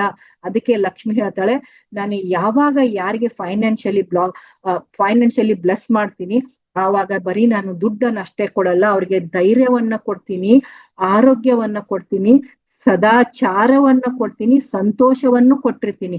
ಯಾವಾಗ ಇದನ್ನ ಕೇವಲ ಹಾಳು ಮಾಡ್ಕೋತಾರೆ ಆವಾಗ ನಾನು ಅಲ್ಲಿಂದ ಎದ್ದು ಹೋಗ್ತೀನಿ ಅಂತ ಹೇಳ್ತಾಳಂತೆ. ಸೊ ಇದಕ್ಕೆ ತಪ್ಪು ನಾವು ಮಾಡ್ತಾ ಇದ್ವಾ, ಮಹಾಲಕ್ಷ್ಮಿ ಮಾಡ್ತಾ ಇದಾರ ಅಂತ ತಿಳ್ಕೊಳ್ಳಿ. ಹಾಗೆ ಏನಂದ್ರೆ ನಾನು ಅಷ್ಟೇ ಅಲ್ಲ, ಅವ್ರ ಜೀವನದಲ್ಲಿ ಒಂದು ಸಮತೋಲನ ತಗೊಂಡ್ಕೊಂಡ್ ಬರ್ತೀನಿ ಅಂತ. ಎಲ್ಲಿ ಸಂಸ್ಕಾರ ಇದ್ದಲ್ಲಿ ಅವ್ರ ಜೀವನದಲ್ಲಿ ಸಂಸ್ಕಾರ ತಗೊಂಡ್ ಬರ್ತೀನಿ. ಯಾವಾಗ ಈ ಸಂಸ್ಕಾರಗಳ ಸಮತೋಲನ ನಮ್ ಜೀವನದಲ್ಲಿ ತಪ್ಪತ್ತೆ ಮಾಸ್ಟರ್ಸ್, ಸೊ ಆವಾಗ ಏನಂದ್ರೆ ನಾವು ಲಕ್ಷ್ಮಿಯನ್ನ ಕಳ್ಕೊತೀವಿ. ಅದು ಹೆಣ್ಣೆ ಇರ್ಲಿ ಗಂಡೆ ಇರ್ಲಿ, ಇಲ್ಲಿ ಯಾರ್ದು ಇದಲ್ಲ. ಸೊ ಹಾಗೆ ಇನ್ನೊಂದು ಏನ್ ಹೇಳ್ತಾ ಅಂದ್ರೆ, ಲಕ್ಷ್ಮಿ ಏನ್ ಹೇಳ್ತಾ ಅಂದ್ರೆ, ನೀನು ಎಲ್ಲಿ ಯಾರ್ ಕರೀತಾರೆ ಅವ್ರ ಮನೆಗೆಲ್ಲ ಹೋಗ್ತೀಯನಮ್ಮ ಅಂತ ಕೇಳ್ತಾರಂತೆ. ಯಾರು? ಮಹಾವಿಷ್ಣು. ಈ ಕ್ವಶನ್ ಅನ್ನ ಕೇಳಕ್ಕೆ ಬೇರೆ ಯಾರಿಗೂ ಅರ್ಹತೆ ಇಲ್ವಂತೆ, ಅದಕ್ಕೆ ಮಹಾವಿಷ್ಣುನೇ ಕೇಳಿದಾನಂತೆ ಈ ಕ್ವಶನ್ ಅನ್ನ. ಯಾಕಂದ್ರೆ ನಾವು ನೋಡಿ ನಮ್ ಜೀವನದಲ್ಲಿ ತುಂಬಾ ಪ್ರೀತಿ ಇರೋರ್ಗೆ ಎಲ್ಲ ಕೊಡ್ತೀವಿ ಹಕ್ಕು, ಯಾರ್ಯಾರೋ ಬಂದು ಯಾರ್ಯಾರೋ ಏನೇನೋ ಕೇಳಿದ್ರೆ ನಾವು ಒಪ್ಪಲ್ಲ. ಸೊ ಹಾಗಾಗಿ ಮಹಾವಿಷ್ಣು ಕೇಳ್ತಾನಂತೆ, ಹಾಗಾದ್ರೆ ನೀನ್ ಎಲ್ರೂ ಕರದಲ್ಲಿ ಹೋಗ್ತೀಯಾ ಅಂತ ಕೇಳ್ತಾಳಂತೆ. ಇಲ್ಲ ಅಂತ ಅಂತೆ.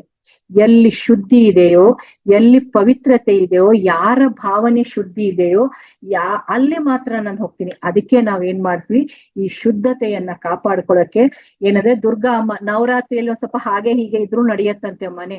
ಆದ್ರೆ ನಾವು ನೋಡಿ ಯಾಕೆ ದೀಪಾವಳಿ ದಿವಸ ಹಾಗೆ ವರಮಹಾಲಕ್ಷ್ಮಿ ಹಬ್ಬದ ಮನೆಯಲ್ಲಿರೋದು ಎಲ್ಲ ಡಸ್ಟಿಂಗ್ ಮಾಡ್ತೀವಿ, ಎಲ್ಲ ಕ್ಲೀನ್ ಮಾಡ್ತಿದ್ರೆ ಎಲ್ಲಿ ಶುದ್ಧತೆ ಇರ್ತಾಳೆ ಅಲ್ಲಿ ಲಕ್ಷ್ಮಿ ಬರ್ತಾಳೆ ಅಂತ ನಮಗ್ ಗೊತ್ತು.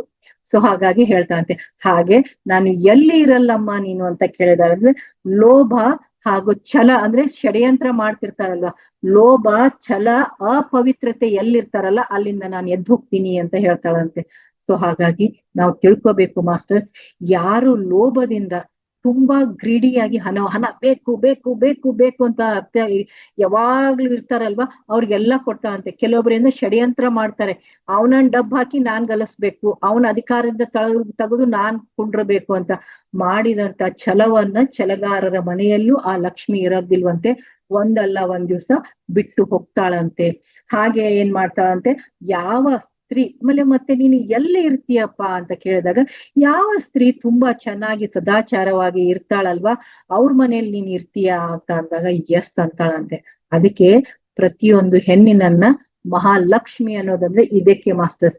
ತಾಯಿಯಾಗಿ ಇರ್ಬೋದು, ತಂಗಿಯಾಗಿ ಇರ್ಬೋದು, ಹಾಗೆ ಏನಂದ್ರೆ ಮಡದಿಯಾಗಿರ್ಬೋದು, ಅವಳು ಮಹಾಲಕ್ಷ್ಮಿ ಅವತಾರ. ಯಾವ ತಾಯಿ ತನ್ನ ಮಗು ಹಸಿವು ಅನ್ನೋಕ್ಕಿಂತ ಮುಂಚೆನೆ ತಾನು ಉಪವಾಸಿದ್ರು ಪರವಾಗಿಲ್ಲ, ತಾಯಿ ತನ್ನ ಮನೆಯಲ್ಲಿ ಬಡಿಸ್ತಾಳೆ, ಊಟವನ್ನ ಬಡಿಸ್ತಾಳೆ, ಅವ್ರ ಮನೆಯಲ್ಲಿ ಇರ್ತೀನಿ.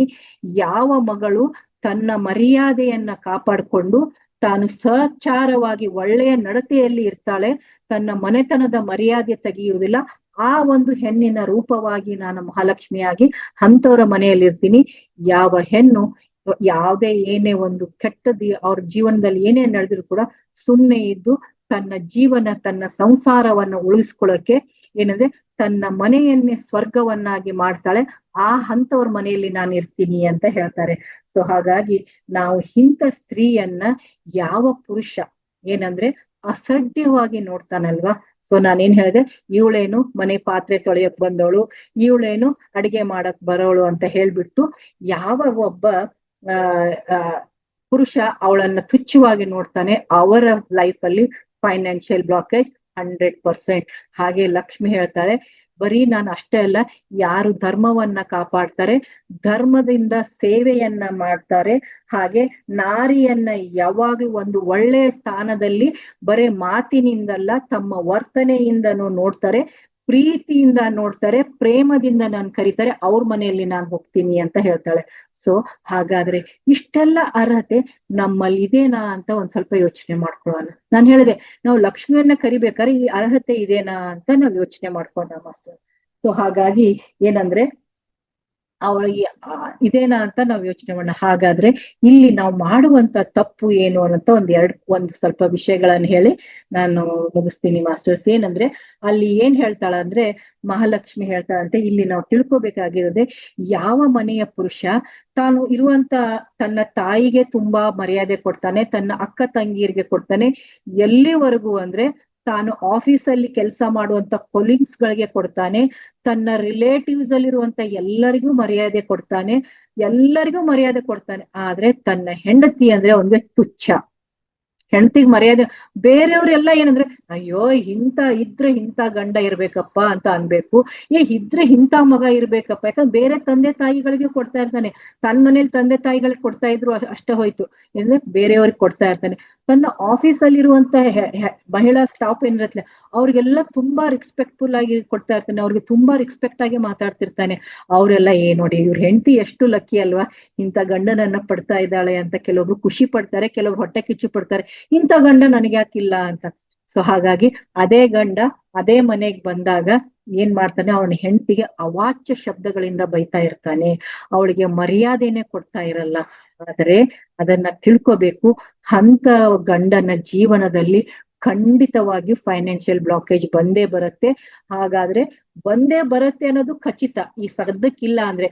ಹಾಗಾದ್ರೆ ಈಗ ಫೈನಾನ್ಷಿಯಲ್ ಬ್ಲಾಕೇಜ್ ಇರುವಂತ ಪುರುಷರು ಸ್ವಲ್ಪ ಚೆಕ್ ಮಾಡ್ಕೊಳ್ಳಿ, ನಿಮ್ಮ EMI ಯಾಕೆ ಜಾಸ್ತಿ ಆಗಿದೆ, ನಿಮ್ಮ ಸಾಲಗಳು ಯಾಕೆ ಜಾಸ್ತಿ ಆಗ್ತಾ ಇದಾವೆ, ನೀವ್ ಎಷ್ಟೇ ಕಷ್ಟಪಟ್ಟು ಗಳಿಸಿದ್ರು ಯಾಕೆ ನಿಮ್ಮ ಸಾಲ ಮುಟ್ತಾ ಇಲ್ಲ, ನೀವ್ ಎಷ್ಟೇ ಗಳಿಸಿದ್ರು ಯಾಕೆ ನಿಮಗೆ ದುಡ್ಡು ಸಾಲುತ್ತಾ ಇಲ್ಲ ಅಂದ್ರೆ ನಿಮ್ಮ ಮನೆಯಲ್ಲಿರುವ ಹೆಂಡತಿಗೆ ನೀವು ಸರಿಯಾಗಿ ಸ್ಥಾನವನ್ನ ಕೊಟ್ಟಿದ್ದೀರಾ. ನೋಡಿ, ಅಮ್ಮನ ಸ್ಥಾನ, ಅಕ್ಕ ತಂಗಿ ಸ್ಥಾನ. ಆದರೆ ನಿಜವಾದ ನಿನ್ನ ಜೀವನದಲ್ಲಿ, ಪ್ರತಿಯೊಂದು ಪುರುಷನ ಜೀವನದಲ್ಲಿ ಮಹಾಲಕ್ಷ್ಮಿ ಆದವಳು ಅವನ ಹೆಂಡತಿಯೇ ಹೊರತು ಬೇರೆ ಯಾರು ಅಲ್ಲ.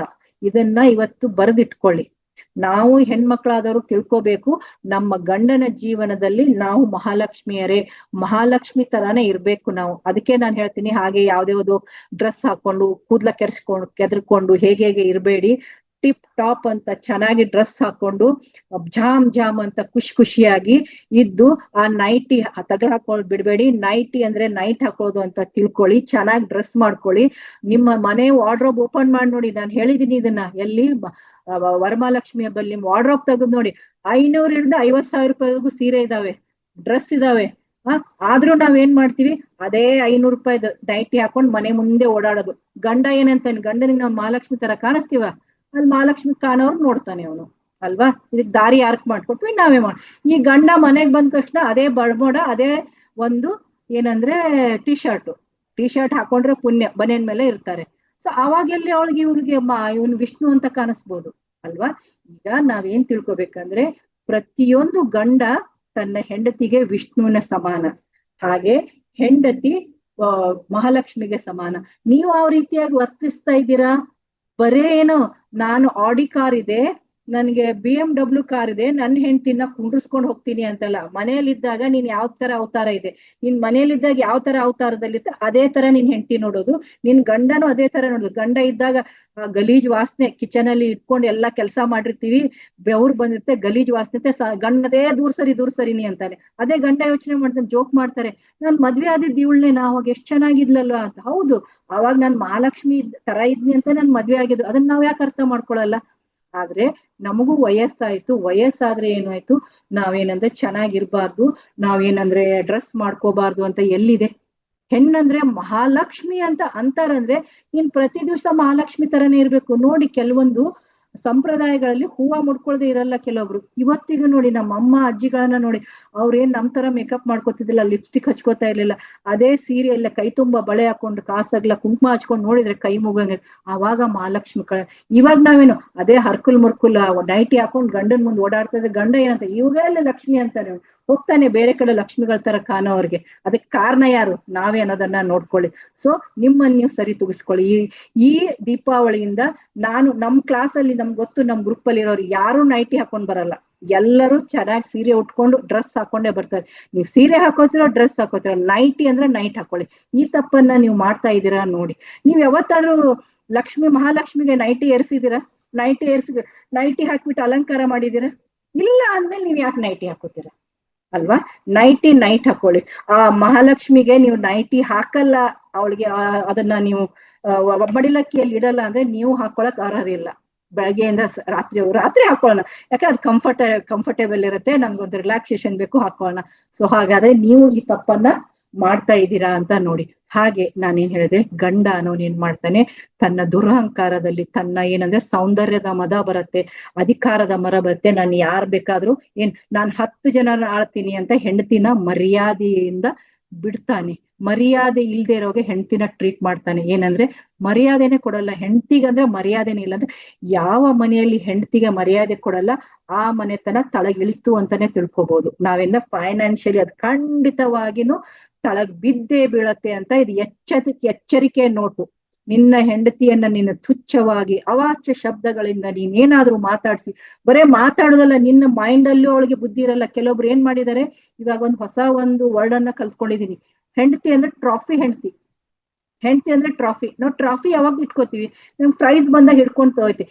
ನನ್ಗೆ ಪ್ರೈಸ್ ಬಂತ್ರಿ ಅಂತ ಹೇಗೆ ನಾವು ನಮ್ಮ ವಾರ್ಡ್ರೋಬ್ ಅಲ್ಲಿ ಅಲಂಕಾರಕ್ಕೆ ಇಟ್ಟಿರ್ತೀವಲ್ಲ, ಹಾಗೆ ನನ್ಗೂ ಒಬ್ಳು ಹೆಂಡತಿ ಇದ್ದಾಳೆ ಅಂತ ತೋರ್ಸೋಕೆ ಟ್ರಾಫಿ ಹೆಂಡತಿಯನ್ನ ಒಬ್ಬಳನ್ನ ಇಟ್ಕೊಂಡಿರ್ತಾರೆ. ಸಮಾಜಕ್ಕೆ ಇವಳು ಹೆಂಡತಿ, ಆದ್ರೆ ಹೊರಗೆ ಕೆಟ್ಟ ಕೆಲಸವನ್ನ ಮಾಡಿ 10 ಜನರ ಜೊತೆ ಏನಂದ್ರೆ ತನಗೆ ಬೇಕು ಬೇಡದನ್ನ ಮಾಡಿ ಮನೆಗೆ ಬರ್ತಾನೆ. ಅವನಿವತ್ತು ಕೋಟ್ಯಾಧೀಶ್ವರನ ಇದ್ರು ಇವತ್ತು ಎಷ್ಟೋ ಜನ ಭಿಕ್ಷಾಧಿಪತಿಗಳ ಸಾಲಿನಲ್ಲಿ ನಿಂತ್ಕೊಂಡಿದ್ದಾರೆ.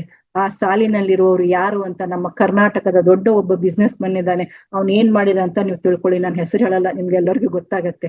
ಯಾಕೆ ಅಂಬಾನಿ ಇವತ್ತು ಅಂಬಾನಿಯಾಗಿದ್ದಾನೆ ಅನ್ನೋದಕ್ಕೆ ಒಂದು ಉದಾಹರಣೆ ಕೊಡ್ತೀನಿ. ನೀವೆಲ್ಲರೂ ನೋಡಿದ್ರಿ, ಮೊನ್ನೆ ಅವ್ರ ಮಗಂದು ಮದುವೆ ಮಾಡಿದ್ರು.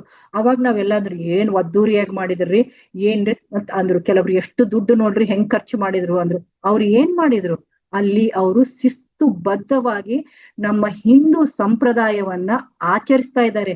ಅವ್ರ ಆಚರಣೆಯಲ್ಲಿ ಇಟ್ಕೊಂಡಿದ್ದಾರೆ. ಆ ರಿಚುವಲ್ಸ್ನೆಲ್ಲ ಪ್ರತಿ ದಿವಸ ಮಾಡ್ತಾರೆ. ನೀವೇನ್ ಅನ್ಕೊಂಡಿದ್ರ ಅಂಬಾನಿ ನಮ್ ತರ ಹಂಗೆ ಹಿಂಗೆ ಏರೆಗೆರೆ ನೆತ್ತುಗೆರೆ ತರ ಇಲ್ಲ. ಅವರು ಪ್ರಾಪರ್ ಆಗಿ ಅವ್ರ ಜೀವನವನ್ನ ಮಾಡ್ತಾ ಇದ್ದಾರೆ. ನೋಡಿ, ಅವ್ರ ಮದ್ವೆಯನ್ನ ಮಾಡಿದ್ರು. ಅವ್ರು ಏನ್ ಮಾಡಿದ್ರು? ದಿ ಬೆಸ್ಟ್ ಯಾರು ಮಂತ್ರವನ್ನ ಹೇಳ್ತಾರೆ ಅಂತ ಪುರೋಹಿತರನ್ನ ಕರ್ಸಿದ್ರು, ದಿ ಬೆಸ್ಟ್ ಗುರುಗಳನ್ನ ಕರ್ಸಿದ್ರು. ಹಾಗೆ ಅವರ ಸೊಸೆಗೆ ದಿ ಬೆಸ್ಟ್ ಟ್ರೀಟ್ಮೆಂಟ್ ಕೊಟ್ರು. ಏನ್ ಕೊಟ್ರು? ನನ್ನ ಮನೆಗ್ ಲಕ್ಷ್ಮಿ ಬರ್ತಾ ಇದೆ ಅಂದ್ರೆ ಮಹಾಲಕ್ಷ್ಮಿಯನ್ನ ಯಾವ ತರ ವಿಜೃಂಭಣೆ ಮಾಡ್ಬೇಕು ಆ ತರ ವಿಜೃಂಭಣೆಯನ್ನು ಮಾಡ್ಕೊಂಡಿದ್ರು. ಹಾಗೆ ಅಂಬಾನಿ ಹೆಂಡತಿಯನ್ನ ನೋಡಿ ಹೇಗಿದ್ದಾಳೆ. ನೋಡಿ, ಅವ್ರು ಹಾಕೊಂಡು ನಾವೆಲ್ಲರಿಗೂ ಗೊತ್ತು, ಒಂದು 1 ಲಕ್ಷದ್ದು ಟೀ ಕುಡಿತಾರೆ ಅಂಬಾನಿ ಹೆಂಡತಿ. ನೀತು ಅಂಬಾನಿ ಹಾಗ್ ಮಾಡ್ತಾಳೆ ಹೀಗ್ ಮಾಡ್ತಾಳೆ ಅಂತ ನಮ್ಗೆಲ್ರಿಗೂ ಗೊತ್ತು. ಆದ್ರೆ ಆ ತರ ಟ್ರೀಟ್ ಕೊಡ್ತಾ ಇರೋರು ಯಾರು ಅಂದ್ರೆ, ಅಂಬಾನಿ ಏನ್ ಮಾಡ್ತಾ ಇದಾರೆ ಅಂದ್ರೆ ತನ್ನ ಹೆಂಡತಿಯನ್ನ ಮಹಾಲಕ್ಷ್ಮಿ ತರ ನೋಡ್ತಾ ಇದಾರೆ. ಅವರು ಕೋಟಿ ಗಳಿಸ್ತಾ ಇದ್ದಾರೆ, ಕೋಟಿಯಷ್ಟು ಖರ್ಚು ಮಾಡಿ ಅವಳನ್ನ ಇಟ್ಕೊಂಡು ನೋಡ್ಕೋತಾ ಇದ್ದಾರೆ ಮಹಾಲಕ್ಷ್ಮಿ ತರ ಮರ್ಯಾದೆ. ಮೇಡಮ್, ನನ್ನ ಹತ್ರ ಕೋಟಿನೇ ಇಲ್ಲ, ನಿನ್ನ ಹತ್ರ 1000 ಇದೆ ಅಲ್ವಾ, ಒಂದು 1000 ರೀತಿಯಲ್ಲೂ ನಿನ್ ಹೆಂಡತಿ ನೋಡ್ಕೊಳಕ್ ಆಗಲ್ವಾ? ಅದೇ ನಿನ್ನ ಹೆಂಡತಿ ಮನೆಗೆ ಬೇಕು ದುಡ್ಡು ಅಂತ ಕೇಳಿದಾಗ ಸತಾಯಿಸಿ ಕೊಡೋದು. ದುಡ್ಡು ಬೇಕಾ, ನಿನ್ ಬೇಕಾ ಅಂತ ಅವಳಿಗೆ ಸತಾಯಿಸಿ ಕೊಡೋದು. ಮನೆಗೆ ಎಷ್ಟು ಖರ್ಚು ಬೇಕು ಅಷ್ಟೇ ಕೊಡು, ಅದರಲ್ಲಿ ಕಟ್ ಮಾಡಿ ಕೊಡೋದು. ಆಮೇಲೆ ಅವಳ ಹತ್ರ ಏನ್ ಕೇಳ್ತಾರೆ? ಲೆಕ್ಕವನ್ನ ಕೇಳ್ತಾರೆ. ಎಷ್ಟು ಖರ್ಚು ಮಾಡಿದಿ, ಎಲ್ಲಿ ಖರ್ಚು ಮಾಡಿದಿ, ಎಲ್ಲಿ ಹೋದಿ, ಎಲ್ಲಿ ಬಂದಿ ಅಂತ ಎಲ್ಲವೂ ಅವಳ ಮೇಲೆ ಲೆಕ್ಕ ಇಟ್ಟಾಗ ಆ ಮಹಾಲಕ್ಷ್ಮಿನೂ ಲೆಕ್ಕ ಇಡ್ತಾಳೆ. ಅದಕ್ಕೆ ಅಂಬಾನಿ ಯಾಕೆ ಕೋಟ್ಯಾಧೀಶ್ವರ ಆಗಿದ್ದಾನಂದ್ರೆ ಅವರ ಹೆಂಡತಿಗೆ ಅವರು ಕೋಟಿ ಗಂಟ್ಲೆ ಖರ್ಚು ಮಾಡ್ತಾಳೆ, ಅವ್ರಿಗೆ ಕೋಟಿ ಗಂಟ್ಲೆ ಕೊಡ್ತಾಳೆ. ಅವಳು ಅದೇ ರೀತಿಯಾಗಿ ಇದ್ದಾಳೆ. ನೋಡಿದಿರ ಅಂಬಾನಿ ಹೆಂಡತಿ ಯಾವತ್ತಾರು ನೈಟಿ ಹಾಕೊಂಡಿರೋದನ್ನ? ಅವಳು ಸೂಟ್ ಹಾಕೊಂಡ್ರು ಕೋಟಿದ್ ಹಾಕೊಂಡಿರ್ತಾಳೆ. ಯಾಕಂದ್ರೆ ಅವ್ಳ ಗಂಡ ಅಷ್ಟು ಅರ್ನ್ ಮಾಡ್ತಾಳೆ. ನನ್ನ ಗಂಡ ಎಷ್ಟು ಅರ್ನ್ ಮಾಡ್ತಾಳೆ ಅದೇ ರೀತಿ ನಾನು ಇರ್ತೀನಿ ಅಂತ ಅವಳು ಇದ್ದಾಳೆ ಅನ್ನೋದಕ್ಕೆ ಅವ್ರ ಮನೆಯಲ್ಲಿ ಲಕ್ಷ್ಮಿ ಸದಾ ಇದ್ದಾಳೆ. ಅಲ್ಲಿ ಅವ್ರು ಬರುವಂತ ಮಕ್ಕಳಿಗಾಯ್ತು. ಹಾಗೆ ಯಾವ ಮನೆಯಲ್ಲಿ ಹೆಣ್ಣು ಮಗಳಿಗೆ ಮರ್ಯಾದೆ ಕೊಡಲ್ಲ, ಬರೀ ತನ್ನ ಹೆಂಡತಿ ಕೊಟ್ರೆ ಆಯ್ತಾ? ನಿಮ್ಮ ಮನೆಯ ಹೆಣ್ಣು ಮಗಳು ಅವಳು ಮದುವೆ ಆಗಿ ಹೋಗಿದ್ರು ಆಯ್ತು, ನಿನ್ನ ಮನೆಯಲ್ಲಿ ಇದ್ರು ಆಯ್ತು, ಅವಳಿಗೂ ನೀನ್ ಮರ್ಯಾದೆ ಕೊಡ್ಲಿಲ್ಲ, ಅವಳಿಗೂ ನೀನ್ ಮಡ್ಲಕ್ಕಿ ಕೊಡ್ಲಿಲ್ಲ. ಅವಳಿಗೆ ಏನಂದ್ರೆ ತನ್ನ ಹೆಂಡತಿಗೆ ಒಂದು 5,000 ರೂಪಾಯಿ ಸೀರೆ ತರೋದು, ನಮ್ಮ ಅಕ್ಕ ತಾನೆ, ನಮ್ಮ ತಂಗಿ ತಾನೆ, ಆಗ್ಲಿ ಬಿಡು 1,000 ರೂಪಾಯಿ ಸಾಕು ಅಂತ. ಅಣ್ಣ ತಮ್ಮ ಆದ್ರೂ ತಂದ್ಕೊಡ್ಲಿ, ಅಪ್ಪ ಅಮ್ಮ ಆದ್ರೂ ತಂದ್ಕೊಳ್ಳಿ, ಅದೇ ಅತ್ತಿಗೆ ಆದವಳು ಏನಂದ್ರೆ ಇವಳಿಗೆ ಯಾಕೆ ನಮ್ಮನೆ ಬಿಟ್ಟು ಹೋಗಿದ್ದಾಳೆ ಅಂತ ಹೇಳ್ಬಿಟ್ಟು 1,000 ರೂಪಾಯಿ ಸೀರೆ ತಂದು ಕೊಡ್ತಾರಲ್ಲ. ಅಲ್ಲೂ ಏನ್ ಮಾಡಿದೆ? ನಿನ್ನ ಮನೆ ಮಹಾಲಕ್ಷ್ಮಿಗೆ ನೀನೇನಂದ್ರೆ ಕೆಳ ರೀತಿಯಿಂದ ನೋಡಿದೆ, ಕೆಳ ದೃಷ್ಟಿಯಿಂದ ನೋಡಿದೆ ಅಂತ ಹೇಳ್ಬಿಟ್ಟು ಅಲ್ಲಿ ಏನ್ ಮಾಡ್ತಾರಂದ್ರೆ, ಬಾ ನಿನಗ್ ಮಾಡ್ತೀನಿ ಅಂತ ಹೇಳ್ಬಿಟ್ಟು ಲಕ್ಷ್ಮಿ ಅಂತ ನಾನು ಎದ್ದು ಹೋಗ್ತೀನಿ. ಯಾಕಂದ್ರೆ ನನ್ ಮಗಳ ಸ್ವರೂಪ, ನನ್ ತಾಯಿ ಸ್ವರೂಪ, ನನ್ ಹೆಂಡತಿ ಸ್ವರೂಪನೂ ಹೌದು ಅಂತ. ಹಾಗೆ ಪ್ರತಿಯೊಂದು ಮನೆಯ ಮಹಾಲಕ್ಷ್ಮಿ ಅಂದ್ರೆ ಒಂದು ಹೆಂಡತಿ, ಅದನ್ನು ಬಿಟ್ರೆ ಆ ಮನೆಯ ಹೆಣ್ಣು ಮಕ್ಕಳು. ಯಾವ ಮನೆಯಲ್ಲಿ ಹೆಣ್ಣು ಮಗಳಾಗಿ ಹುಟ್ಟಿರ್ತಾಳಲ್ಲ ಆ ಮನೆಗೆ ಅವಳೇ ಮಹಾಲಕ್ಷ್ಮಿ ಅನ್ನೋದನ್ನ ಮಾತ್ರ ನಾವಿಲ್ಲಿ ಮರಿಬಾರ್ದು. ಹಾಗೆ ಯಾವಾಗ ಪುರುಷನಾದವನು ಹೆಂಡತಿಗೆ ಮರ್ಯಾದೆ ಕೊಡಲ್ಲ, ಅವಳ ಮರ್ಯಾದೆಯನ್ನ ಯಾರ ಮುಂದೆ ಬೇಕು ಎಲ್ಲರ ಮುಂದೆ ಕಳೆಯೋದು. ಅಯ್ಯೋ ಅವಳ್ರಾ ನನ್ ಹೆಂಡತಿ ಹಂಗೆ ಇದ್ದಾಳೆ ಬಿಡ್ರಿ, ಅದು ಮೆಂಟಲ್ ರೀ, ಅದಕ್ಕೇನು ಬುದ್ಧಿ ಇಲ್ಲ ರೀ, ಅದಕ್ಕೇನು ಇಲ್ಲ ಅನ್ನೋದು. ಆಮೇಲೆ ಬೇರೆಯವರ ಜೊತೆ ಕಂಪೇರ್ ಮಾಡೋದು. ನಮ್ಮ ಅಮ್ಮ ನೋಡಿ ಹೇಗಿದ್ದಾಳೆ, ಹೌದು ಅವಳು ನಿಮ್ಮ ಅಮ್ಮ ಅಂತಾರೆ ಇದ್ದಾಳೆ, ನಾನು ಹೆಂಡತಿ ತರ ಇದೀನಪ್ಪ, ಹೌದಲ್ವಾ? ಅದೇ ನೋಡಿ ಅತ್ತೆ ಏನ್ ಮಾಡ್ತಾಳೆ, ಈ ರಾಕ್ಷಸಿ ಬಂದ್ಲು ನನ್ ಮಗನ್ ಬುಟ್ಟಿ ಹಾಕೊಂಡ್ಲು. ಆಮೇಲೆ ಒಂದು ನಮ್ಮ ಸೊಸೈಟಿಯಲ್ಲಿ ಒಂದು ಮಾತಿದೆ, ಹೆಂಡತಿ ಶೆರಗ್ ಹಿಡ್ಕೊಂಡು ಹೋಗ್ತಾ ಇದ್ದಾನೆ. ಹೌದು, ಹೆಂಡತಿ ಶೆರಗೆ ಹಿಡ್ದಿದ್ದಾನಪ್ಪ, ಬೇರೆ ಪಕ್ಕದ ಮನೆಯವ್ರ ಶೆರಗೆ ಹಿಡ್ಕೊಂಡಿದ್ದಾನೆ. ನೀನೇ ಅದ್ದೂರಿಂದ ಸಂಸಾರ ಮಾಡುವಂತ ತಂದಂತ ನಿನ್ನ ಸೊಸೆ ಶೆರಗ್ ಹಿಡ್ದಿದ್ದಾನಂದ್ರೆ ನಿನಗ್ ಯಾಕೆ ಬೇಜಾರು? ನೀನು ಅಮ್ಮನ ಶೆರಗ್ ಹಿಡಿದ್ರೆ ಓಕೆನಾ? ಹಾಗಾದ್ರೆ ಅತ್ತೆ ಆದವಳು ಏನ್ ಮಾಡಿದ್ಲು ಅಂದ್ರೆ ಸೊಸೆ ಆದಂತ ಮನೆಯ ಮಹಾಲಕ್ಷ್ಮಿಯನ್ನ ತುಚ್ಛವಾಗಿ ನೋಡಿದ್ಲು.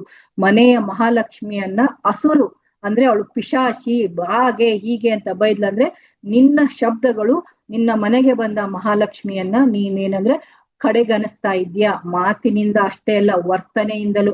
ನಿನ್ನ ಮನೆಯವಳು ಅಲ್ವೇ ಅಲ್ಲ. ನೀನೇನು ಅಂದ್ರೆ ಯಾವ್ದಕ್ಕೂ ಲೆಕ್ಕ ತಗೊಳಲ್ಲ, ಸೊಸೆನ್ ಯಾವ್ದಕ್ಕೂ ಲೆಕ್ಕ ತಗೊಳಲ್ಲ. ಎಲ್ಲ ಮನೆಯಲ್ಲಿ ನಾನ್ ಹೇಳಿದ್ದೇ ಆಗ್ಬೇಕು, ಎಲ್ಲ ಡಿಸಿಷನ್ ನಂದೇ ಆಗ್ಬೇಕು. ಅವಳು ಯಾವ್ದಕ್ಕೂ ಲೆಕ್ಕ, ಅವಳೇನಂದ್ರೆ ಕೆಲಸ ಮಾಡೋಕಷ್ಟೇ. ಇವ್ರು ಕುತ್ಕೊಂಡು ಯೋಚನೆ ಮಾಡ್ತಾರೆ, ಬೆಳಗ್ಗೆ ಇದನ್ ಮಾಡು, ರಾತ್ರಿ ಇದನ್ ಮಾಡು ಕುತ್ಕೊಂಡು. ಇವ್ರ ಕೆಲ್ಸ ಏನು? ಬರೀ ಅವಳ ಕಡೆ ಕೆಲಸ ಅಂದ್ರೆ ಮಹಾಲಕ್ಷ್ಮಿ ನಿಮ್ ಮನೆ ಕೆಲಸ ಮಾಡಕ್ ಬರ್ಬೇಕಾ? ಮಹಾಲಕ್ಷ್ಮಿ ನಿಮ್ ಮನೆ ಕೆಲಸ ಮಾಡಕ್ ಬರ್ಬೇಕಾ? ಮಹಾಲಕ್ಷ್ಮಿ ಅಂದ್ರೆ ಏನು? ಅವಳನ್ನ ಅವಳ ತರ ಟ್ರೀಟ್ ಕೊಡಿ, ಅವಳಿಗೆ ಆ ತರ ಏನಂದ್ರೆ ಮರ್ಯಾದೆ ಕೊಡಿ ಅಂತ ನಾವು ತಿಳ್ಕೊಬೇಕು ಮಾಸ್ಟರ್ಸ್. ಯಾವಾಗ ಒಂದು ಪುರುಷನ ಜೀವನದಲ್ಲಿ, ನಿಮ್ಮ ಪುರುಷ ಅಂತ ಅಷ್ಟೇ ಹೇಳ್ತಿಲ್ಲ, ನಿಮ್ಮ ಮನೆಯಲ್ಲಿ ಫೈನಾನ್ಷಿಯಲ್ ಪ್ರಾಬ್ಲಮ್ ಬರ್ತಾ ಇದೆ ಅಂದ್ರೆ ನೀವು ನಿಮ್ಮ ಹೆಂಡತಿಯನ್ನ ಯಾವ ತರ ಟ್ರೀಟ್ ಮಾಡ್ತಾ ಇದ್ದೀರಾ ಫಸ್ಟ್ ಚೆಕ್ ಮಾಡ್ಕೊಳ್ಳಿ. ಬರೀ ವರ್ತನೆಯಿಂದಲ್ಲ, ಮೈಂಡ್ ಅಲ್ಲೂ ಕೂಡ ನಿಮ್ಮ ಚಟಗಳು ಈ ತರ ಇದಾವ. ಯಾಕಂದ್ರೆ ಚಟಗಳನ್ನ ಮಾಡಿದಾಗ ದುಡ್ಡು ಖಾಲಿಯಾಗೇ ಆಗತ್ತೆ. ಹಾಗಾದ್ರೆ ಲಕ್ಷ್ಮಿ ಏನಂದ್ರೆ ಅವಳು ನೋಡ್ತಾಳೆ, ನಾನು ಕೊಟ್ಟಂತ ದುಡ್ಡನ್ನ ನೀನು ವಿನಿಯೋಗವನ್ನ ಸರಿಯಾದ ರೀತಿಯಲ್ಲಿ ಮಾಡ್ಕೊತಾ ಇದೀಯಾ ಇಲ್ವಾ? ನಾನು ನಿನಗೆ ನಿನ್ನ ಜೀವನವನ್ನ ವೈಭವೀಕರಿಸಿಕೊಳ್ಳಕ್ಕಾಗಿ ನಾನು ದುಡ್ಡನ್ನ ಕೊಟ್ಟೆ, ಆದ್ರೆ ನೀನು ಚಟಗಳಲ್ಲಿ ಹಾಕ್ತಾ ಇದೀಯಾ. ನಿನಗೇನಂದ್ರೆ ನೀನು ಅವಾಗ ತಾಯಿ ನನಗೆ ಸೈಕಲ್ ಅಲ್ಲಿ ಹೋಗುವಾಗ 2 ವೀಲರ್ ಅಂದೆ, 2 ವೀಲರ್ ಕೊಟ್ಟೆ, 4 ವೀಲರ್ ಅಂದೆ, 4 ವೀಲರ್ ಕೊಟ್ಟೆ. ಈಗ 1 ಮನೆ ಕೇಳಿದೆ, 1 ಮನೆ ಕೊಟ್ಟೆ. ಸಿಂಗಲ್ ಬೆಡ್ರೂಮ್ ಅಂದಾಗ ಸಿಂಗಲ್ ಬೆಡ್ರೂಮ್ ಕೊಟ್ಟೆ. ಹಾಗೆ ಡಬಲ್ ಬೆಡ್ರೂಮ್, ತ್ರಿಬಲ್ ಬೆಡ್ರೂಮ್, ಹಂಗೆ ನಮ್ದು ಆಸೆಗಳು ಹೋಗುತ್ತೆ. ಅಮ್ಮ ಎಲ್ಲ ಕೊಡ್ತಾಳೆ, ಆದ್ರೂ ನಿನ್ ತೃಪ್ತಿನೇ ಇಲ್ಲ, ನಿನಗ್ ತೃಪ್ತಿನೇ ಇಲ್ಲ. ನೀನೇನಂದ್ರೆ ಅದರ ದುರಂಕಾರದಲ್ಲಿ ನೀನು ಬೇರೆಯವರನ್ನ, ನನ್ನ ಹತ್ರ ಇಷ್ಟಿದೆ ನಿನ್ನ ಹತ್ರ ಇಲ್ಲ ಅಂತ ಬೇರೆಯವರನ್ನ ತುಚ್ಛವಾಗಿ ನೋಡ್ಕೋತಾ ಇದ್ಯಾ ಅಂದ್ರೆ ಹಣದ ಮದದಿಂದ ನೀನೇನಾದ್ರೂ ತುಚ್ಛವಾಗಿ ನೋಡ್ಕೋತಾ ಇದೀಯಾ ಅಂತ ನೋಡ್ಬಿಟ್ಟು ಲಕ್ಷ್ಮಿ ಏನಂದ್ರೆ ಆ ಮನೆಯಲ್ಲಿ ವಾಸವಾಗ್ತಾಳಂತೆ, ಇಲ್ಲಾದ್ರೆ ವಾಸವಾಗುವುದಿಲ್ಲಂತೆ. ಸೊ ಹಾಗಾಗಿ ನಾವು ಈ ಸರಿ ದೀಪಾವಳಿಯನ್ನು ಇನ್ನೂ ಸುಮಾರಿದಾವೆ ಮಾಸ್ಟರ್ಸ್. ಯಾಕಂದ್ರೆ ಒಂದು ಫೈನಾನ್ಷಿಯಲ್ ಬ್ಲಾಕೇಜ್ ಬರಕ್ಕೆ ಮೇನ್ ಕಾರಣ ನೀವು ನಿಮ್ಮ ಸಂಗಾತಿ ಜೊತೆ, ಅದು ಗಂಡ ಇರ್ಲಿ ಹೆಣ್ಣಿಗೆ, ನಾವ್ ಹೇಳ್ತೀವಿ ನಾವ್ ಬರೀ ಇಲ್ಲಿ ಮಹಾಲಕ್ಷ್ಮಿ ಅಂತ ಅಷ್ಟೇ ಹೇಳ್ತಾ ಇದಾರೆ ಮೇಡಮ್, ಮನೆಯಲ್ಲಿ ನನ್ನ ಹೆಂಡತಿನೇ ಹೀಗಿದ್ದಾಳೆ ಅಂತ ಕೆಲವು ಪುರುಷರು ಹೇಳ್ಬೋದು. ಅವಳ ಹತ್ರನೂ ಇರ್ಬೇಕಾದ ಗುಣ ಇರ್ಬೇಕು. ನಾನು ಆಗ್ಲೇ ಹೇಳಿದೆ ಯಾವ್ಯಾವ ಗುಣ ಇರ್ಬೇಕು, ಆ ಗುಣನೂ ಅವಳು ಇಲ್ಲ ಅಂದ್ರೆ ಅವಳು ಏನಂದ್ರೆ ಇಲ್ಲಿ ಅಸುರಿನೇ, ರಾಕ್ಷಸಿನೇ. ಯಾಕಂದ್ರೆ ಹೆಣ್ಣಿಗೆ ಹೆಣ್ಣಿನ ಲಕ್ಷಣಗಳು ಇದ್ದಾಗ್ಲೇನೆ ಅವಳು ಮಹಾಲಕ್ಷ್ಮಿ ಆಗ್ತಾಳೆ. ಇಲ್ಲಿ ನಾವು ಹೆಣ್ಣು ಗಂಡು ಅಂದ್ರೆ ಏನಂತ ನೋಡ್ತೀವಿ, ಶ್ರೀಮನ್ ನಾರಾಯಣ ಸ್ವರೂಪ ಹಾಗೂ ಮಹಾಲಕ್ಷ್ಮಿ ಸ್ವರೂಪ ಅಂತ ನೋಡ್ತೀವಿ. ಅದಕ್ಕೆ ಮಹಾಲಕ್ಷ್ಮಿಯನ್ನ ಯಾವ ತರ ನೋಡ್ಬೇಕಂದ್ರೆ ನಾವೆಲ್ಲರೂ ಅಂದ್ರೆ ಹಣ ಬೇಕು ಬೇಕು ಬೇಕು ಅಂತ ನಿಮಗಿತ್ತು, ನಿಮಗೆ ನಿಜವಾಗ್ಲೂ ಫೈನಾನ್ಷಿಯಲ್ ಪ್ರಾಬ್ಲಮ್ಗಳು ಸಾಲ್ವ್ ಆಗ್ಬೇಕಾದ್ರೆ ಮಹಾಲಕ್ಷ್ಮಿ ಎಲ್ಲಿ ಇರ್ತಾಳೆ ಅಂತ ಒಂದ್ ಸ್ವಲ್ಪ ಯೋಚನೆ ಮಾಡಿ. ಮಹಾಲಕ್ಷ್ಮಿ ಅಂದ ತಕ್ಷಣ ನಮ್ ಕಣ್ಣಿಗೆ ಬರೋದು ಶ್ರೀಮನ್ ನಾರಾಯಣ ಮಲ್ಕೊಂಡಿರ್ತಾನೆ, ಶೇಷ ಶಯನ ಇರ್ತಾನೆ, ಮಹಾಲಕ್ಷ್ಮಿ ಕಾಲನ್ನ ಒತ್ತಾ ಇರ್ತಾಳೆ. ಅಂದ್ರೆ ನಮ್ಗೆಲ್ಲರಿಗೂ ಮಹಾಲಕ್ಷ್ಮಿ ಬೇಕು ಅಲ್ವಾ, ನಮ್ಗೆಲ್ರಿಗೂ ಮಹಾಲಕ್ಷ್ಮಿ ಬೇಕು. ಆದ್ರೆ ಶ್ರೀಮನ್ ನಾರಾಯಣ ಆಗೋದು ಯಾರಿಗಾದ್ರೂ ಬೇಕಾ? ಅವನು ಹೇಗೆ ಟ್ರೀಟ್ ಮಾಡಿದಾನೆ ಮಹಾಲಕ್ಷ್ಮಿಯನ್ನ, ಅಷ್ಟು ಪ್ರೀತಿಯನ್ನ ಕೊಟ್ಟು ಅವಳನ್ನ ಅನ್ಕಂಡೀಷನಲ್ ಲವ್ ಅಲ್ಲಿ ಇಟ್ಕೊಂಡಿರೋದ. ಮಹಾಲಕ್ಷ್ಮಿ ಎಲ್ಲೇ ಇರ್ಲಿ ವಿಷ್ಣು ಹತ್ರ ಓಡಿ ಬರ್ತಾಳಂತೆ, ಅವಳ ಕಾಲನ್ನ ಒತ್ತಾಳಂತೆ. ಯಾಕೆ ಅಂದ್ರೆ ಮಹಾಲಕ್ಷ್ಮಿಯನ್ನ ಅವಳ ಅರ್ಹತೆಗೆ ತಕ್ಕಂತೆ ಅವನು ತನ್ನ ಹೃದಯದಲ್ಲಿ ಇಟ್ಕೊಂಡಿದ್ದಾನೆ. ವಿಷ್ಣು ಎಲ್ಲಿಟ್ಕೊಂಡಿದ್ದಾನೆ? ಹೃದಯದಲ್ಲಿ ಇಟ್ಕೊಂಡಿದ್ದಾನೆ. ಅವನು ಕಂಡ ಸ್ತ್ರೀಯರ ಜೊತೆ ಹೋಗಿಲ್ಲ. ಆ ಗಂಡನಲ್ಲಿ ಇರಬೇಕಾದ ಕ್ವಾಲಿಟಿಯನ್ನ ಕಂಡಂತ ಮಹಾಲಕ್ಷ್ಮಿ ಆ ವಿಷ್ಣುಗೆ ಏನಂದ್ರೆ ಮನಸೋತು ಯಾವಾಗ್ಲೂ ಏನಂದ್ರೆ ತಂಪಾಗಿ ಆ ವಿಷ್ಣುವಿನ ಕಾಲನ್ನ ಒತ್ತ ಸುಖವಾಗಿ ಸಂತೋಷದಿಂದ ಇದ್ದಾಳೆ. ಎಲ್ಲಾದ್ರೂ ವಿಷ್ಣು ಲಕ್ಷ್ಮಿಯನ್ನ ನೋಡಿದಾಗ ಎಲ್ಲಾದ್ರೂ ಗಂಟು ಮುಖ ಹಾಕೊಂಡಿದ್ ನೋಡಿದೀರಾ? ಇಲ್ಲ. ನಾವು ಕಾಲು ಒತ್ತೀವಿ, ಗಂಡ ಕಾಲು ಒತ್ತಂದಾಗ ಅಯ್ಯೋ ಈ ದರಿದ್ರದ ಕಾಲು ಒತ್ತಬೇಕಾ, ಎಷ್ಟೊಂದು ಇದನ್ನ ನಾನು ಸುಸ್ತಾಗಿದ್ದೀನಿ, ನಾನು ಮಲ್ಕೋಬೇಕಾಗಿದೆ ಅಂತ. ಅಲ್ಲ, ಮಹಾಲಕ್ಷ್ಮಿ ಏನಂದ್ರೆ ಅಲ್ಲಿ ವಿಷ್ಣು ಅಷ್ಟು ಪ್ರೀತಿಯಿಂದ ಸಂತೃಪ್ತಿಯಿಂದ ಅವಳಿಗೆ ಟ್ರೀಟ್ ಮಾಡಿ ಆ ಒಂದು ಮರ್ಯಾದೆಯನ್ನ ಆ ಪ್ರೀತಿಯನ್ನ ಕೊಟ್ಟಿದ್ದಕ್ಕೆ ಮಹಾಲಕ್ಷ್ಮಿ ಎಲ್ಲಿದ್ರು ಓಡ್ ಹೋಗ್ತಾ ಅಂತೆ. ಹಾಗಾದ್ರೆ ನಾವೆಲ್ರಿಗೂ ಮಹಾಲಕ್ಷ್ಮಿ ಬೇಕು. ನಾವು ಶ್ರೀಮನ್ ನಾರಾಯಣ ಆಗಿದ್ದೀವ? ಶ್ರೀಮನ್ ನಾರಾಯಣಲ್ಲಿ ಇರುವಂತ ಗುಣಗಳು ನಮ್ಮಲ್ಲಿದಾವ? ಸೊ ಯಾವಾಗ ನಾವು ಶ್ರೀಮನ್ ನಾರಾಯಣನ ಗುಣಗಳನ್ನ ಪ್ರತಿಯೊಂದು ಪುರುಷರು ಬೆಳೆಸ್ಕೊತೀವಿ, ಪ್ರತಿಯೊಂದು ಸ್ತ್ರೀಯು ಲಕ್ಷ್ಮಿ ಗುಣಗಳನ್ನ ಬೆಳೆಸ್ಕೊತೀವಿ, ಆವಾಗ ನಾವು ಕರಿದೇ ಇದ್ರು ನಾವೇನಂದ್ರೆ ಜಸ್ಟ್ ಮನೆಯಲ್ಲಿ ಪೂಜೆ ಪುನಸ್ಕಾರ ಏನಂದ್ರೆ ಭಕ್ತಿ ಭಾವದಿಂದ ನೀವು ಒಂದ್ ದೀಪ ಹಚ್ಚಿ, ತುಂಬಾ ಅಲಂಕಾರ ಮಾಡೋದು, ಅಮ್ಮ ತಾಯಿ ನೀನ್ ನನ್ ಮನೆಗ್ ಬಾರಮ್ಮ ಅಂತ ಒಂದು ತುಪ್ಪದ ದೀಪ ಹಚ್ಚಿ ನಿನ್ ಮನೆಯಲ್ಲಿ ಶಾಶ್ವತವಾಗಿ ಉಳಿತಾಳೆ. ಆಡಂಬರದ ಪೂಜೆಯನ್ನ ಮಾಡಬೇಡಿ, ಹಾಗೆ ಬೇರೆಯವರಿಗೆ ಯಾರಿಗೋ ತೋರ್ಸೋಕೆ ಪೂಜೆ ಮಾಡಬೇಡಿ. ಮೊದಲು ನಿನ್ನ ಮನೆಯನ್ನ ನೋಡು, ನಿನ್ನ ವ್ಯಕ್ತಿತ್ವವನ್ನ ನೋಡು. ಅದಕ್ಕೆ ಸ್ವ ಅಧ್ಯಾಯ ಅಂತ ನಮ್ ಪತ್ರಿಜಿ ಗುರುಗಳು. ನಿಮ್ಮನ್ನ ನೀವು ಸ್ವಾಧ್ಯಾಯ ಮಾಡ್ಕೊಳ್ಳಿ, ಕ್ಲಾಸ್ ಮುಗಿದ್ಮೇಲೆ ನೋಡ್ಕೊಳ್ಳಿ ನೀವು ಏನೇನ್ ತಪ್ಪು ಮಾಡಿದೀರಾ, ನಿಮ್ಮ ಮನೆ ಹೆಣ್ಮಕ್ಳನ್ನ ಹೇಗ್ ಟ್ರೀಟ್ ಮಾಡ್ತೀರಾ, ನಿಮ್ಮ ಮನೆಗೆ ಬರುವಂತ ಹೆಣ್ಮಕ್ಳು ನೋಡಿ. ಹೆಣ್ಣಿಗೆ ಶತ್ರು ಅಂತ ಯಾಕೆ ಹೇಳ್ತಾರೆ ಅಂದ್ರೆ ಪ್ರತಿಯೊಂದು ಹೆಣ್ಣು ಇನ್ನೊಂದು ಹೆಣ್ಣುವನ್ನ ಶತ್ರುವನ್ನಾಗಿ ನೋಡಿದಾಗ, ಮಹಾಲಕ್ಷ್ಮಿನ ಹೆಣ್ಣು ಅಂದಾಗ ನೀನು ಅವಳನ್ನು ಶತ್ರುವಾಗೆ ಕಾಣ್ತಾ ಇದ್ಯಾ. ಪ್ರತಿಯೊಂದು ಹೆಣ್ಣಿನಲ್ಲಿ ಮಹಾಲಕ್ಷ್ಮಿ ಗುಣ ಇದೆ. ಅಂದ್ರೆ ಯಾವ ಹೆಣ್ಣು ಇನ್ನೊಂದು ಸ್ತ್ರೀಯನ್ನ ಶತ್ರುವಾಗಿ ಕಾಣ್ತಾಳಲ್ವ, ಅವಳ ಮನೆಯಲ್ಲೂ ಗಂಡು ಏನಂದ್ರೆ ದುಡ್ಡು ನಿಲ್ಲಲ್ಲ. ಯಾಕಂದ್ರೆ ತನ್ನ ಮನೆಯಲ್ಲಿರುವ ತನ್ನ ಸಂಸಾರದಲ್ಲಿರುವ ಸಂಬಂಧಗಳನ್ನ ತನ್ನ ಓರಿಗಿತ್ತಿ, ತನ್ನ ಅತ್ತೆ, ತನ್ನ ಮಗಳು, ತನ್ನ ಫ್ರೆಂಡ್ಸ್ ಇರ್ಲಿ, ಹಾಗೆ ತನ್ನ ಮನೆಯ ಹೆಣ್ಮಕ್ಳಿರ್ಲಿ, ಅವರನ್ನ ಯಾವಾಗ ಅವಳು ವೈರಿ ತರ ನೋಡ್ತಾಳೋ, ಇವತ್ತು ನೀವು ಮಾಡಿದ್ದನ್ನ ಮುಂದೆ ಈಗ ಬಿತ್ತಿದ್ದನ್ನ ಬೆಳ್ಕೋಬೇಕು. ನೀನು ಈ ವೈರತ್ವವನ್ನ ಕೊಟ್ರೆ ಲಕ್ಷ್ಮಿ ನಿನ್ ಮನೆಯಲ್ಲಿ ಯಾವತ್ತೂ ಇರಲ್ಲ, ನಿನ್ನ ಮನೆಯನ್ನ ಬಿಟ್ಟು ಹೋಗ್ತಾಳೆ ಅಂತ ತಿಳ್ಕೋಬೇಕು. ಸೊ ಹಾಗಾಗಿ ಮಹಾಲಕ್ಷ್ಮಿ ದೀಪಾವಳಿ ಹಬ್ಬವನ್ನ ಆಚರಿಸುವುದಕ್ಕಿಂತ ಮುಂಚೆ ಹೇಗೆ ಮಹಾಲಕ್ಷ್ಮಿ ಸದಾ ಶ್ರೀಮನ್ ನಾರಾಯಣನ ಜೊತೆಗೆ ಅವನ ಕಾಲನ್ನ ಒತ್ತ ಸಂತೋಷವಾಗಿ ಇದ್ದಾಳೆ, ಆ ತರ ಶ್ರೀಮನ್ ನಾರಾಯಣನ ಆಗೋಕೆ ನಾವೆಲ್ಲರೂ ಒಪ್ಕೊಳ್ಳೋಣ ಮಾಸ್ಟರ್ಸ್. ಇವತ್ ನಾವು ಶ್ರೀಮನ್ ನಾರಾಯಣನ ಆಗುವಂತ ಕ್ವಾಲಿಟಿ ನನ್ನಲ್ಲಿ ಬಳಸ್ಕೊತೀನಿ. ಹಾಗೆ ಅಂಬಾನಿ ಆಗ್ಬೇಕಾದ್ರೆ ನನ್ನಲ್ಲೂ ಏನ್ ಕ್ವಾಲಿಟಿ ಬೇಕು, ನಾನು ನನ್ನ ಹೆಂಡತಿಗೆ ದುಡ್ಡು ಕೊಡ್ತೀನ, ಸತಾಯಿಸ್ತೀನ, ನನ್ನ ಹೆಂಡತಿನ ವಿಜೃಂಭಣೆಯಿಂದ ನೋಡ್ತೀನ. ಹಾಗೆ ಅಂದ್ರೆ ಕೆಲವೊಬ್ರು ಏನಂದ್ರೆ ಗಂಡ್ಮಕ್ಳು ತನ್ನ ಹೆಂಡತಿಗೆ ಎಲ್ಲಾ ಒಡವೆ ವಸ್ತ್ರವನ್ನ ಕೊಡಿಸ್ತಾರೆ, ಅವಳನ್ನ ಶೋಪಿಸ್ತಾರ, ನೋಡ್ ನನ್ನ ಹೆಂಡತಿನ ಹೆಂಗ್ ನೋಡ್ಕೊತಾ ಇದ್ದೀನಿ. ಅಲ್ಲ, ಪ್ರೀತಿಯಿಂದ ಕೊಡಿ. ನನ್ನ ಹೆಂಡತಿನ ನಾನ್ ಮಹಾಲಕ್ಷ್ಮಿ ತರ ಟ್ರೀಟ್ ಮಾಡ್ತೀನಿ ಅಂತ ನೀವು 500 ರೂಪಾಯಿದ ಸೀರೆ ತಂದ್ಕೊಡಿ, ಇಲ್ಲ 1 ಮೊಳ ಹೂ ತಂದ್ಕೊಡಿ, ಆ ಹೆಣ್ಣು ಅದ್ರಲ್ಲೇ ಸಂತೋಷ ಪಡ್ತಾಳೆ. ಸೊ ಅದು ಮಹಾಲಕ್ಷ್ಮಿಯ ಗುಣ. ನೀವು ಯಾವ್ದೋ ಪ್ರೆಸ್ಟೀಜ್ಗಾಗಿ, ಯಾವ್ದೋ ಟ್ರಾಫಿಗಾಗಿ ನನಗೂ ಹೆಂಡತಿ ಇದ್ದಾಳೆ ನಾನು ಗಳಿಸಿದೀನಿ ಅಂತ ಏನಾದ್ರೂ ಹೆಂಡತಿಯನ್ನ ಟ್ರಾಫಿ ತರ ಇಟ್ಕೊಂಡಿದ್ರೆ ನಿಮ್ಮ ಮನೆಗೆ ನಿಮ್ಮದು ಟ್ರಾಫಿ ಖಂಡಿತವಾಗಿ ಇನ್ನೊಬ್ರ ಕೈ ಹೋಗುತ್ತೆ. ಯಾಕೆ ಇವತ್ತು ನೀನ್ ಫಸ್ಟ್ ಪ್ರೈಸ್ ನಿನಗ್ ಬಂದಿದೆ, ನೆಕ್ಸ್ಟ್ ಟೈಮ್ ಬೇರೆ ಯಾರೋ ತಗೊಂಡ್ ಹೋಗ್ತಾರೆ, ಆವಾಗ ನಿನ್ಗೆ 3 ಅಲ್ಲ ಕಾನ್ಸಲೇಷನ್ ಪ್ರೈಸ್ ಇಲ್ಲ, ನೀನ್ ತಳಗ್ ಹೋಗ್ಲೇಬೇಕು ಅನ್ನೋದನ್ನ ನಾವೆಲ್ಲ ತಿಳ್ಕೊಬೇಕು ಮಾಸ್ಟರ್ಸ್. ಯಾಕಂದ್ರೆ ಮಹಾಲಕ್ಷ್ಮಿ ಅನ್ನೋದಂದ್ರೇನೆ ಒಂದು ಅದ್ಭುತ. ಆ ತಾಯಿಯ ಒಂದು ವಿಷಯವನ್ನ ಮಾತಾಡ್ಬೇಕಾದ್ರೇನೆ ನಾವು ತುಂಬಾ ಧೈರ್ಯದಿಂದ ಮಾತಾಡ್ಬೇಕು. ಹಾಗಾದ್ರೆ ನಾನು ಹೇಳಿರೋದ್ರಲ್ಲಿ, ನಾನು ಮಾತಾಡಿರೋದ್ರಲ್ಲಿ ಏನಾದ್ರೂ ತಪ್ಪಾಗಿದ್ರೆ, ನಿಮ್ ಭಾವನೆಗಳಿಗೆ ಏನಾದ್ರೂ ಬೇಜಾರಾಗಿದ್ರೆ ಖಂಡಿತವಾಗಿ ನಾನು ನಿಮ್ಗೆ ಇಲ್ಲಿ ಗಂಡ್ಮಕ್ಳು ಹೆಣ್ಮಕ್ಳು ಅಂತ ನಾನು ಡಿಫ್ರೆನ್ಸ್ ಮಾಡಿಲ್ಲ. ಆದ್ರೂ ನಮ್ಮ ಜೀವನದಲ್ಲಿ ಇರುವಂತ ನೈಜ ಸ್ಥಿತಿಯನ್ನ ನಾನು ನಿಮ್ ಮುಂದೆ ಹೇಳಿದೀನಿ.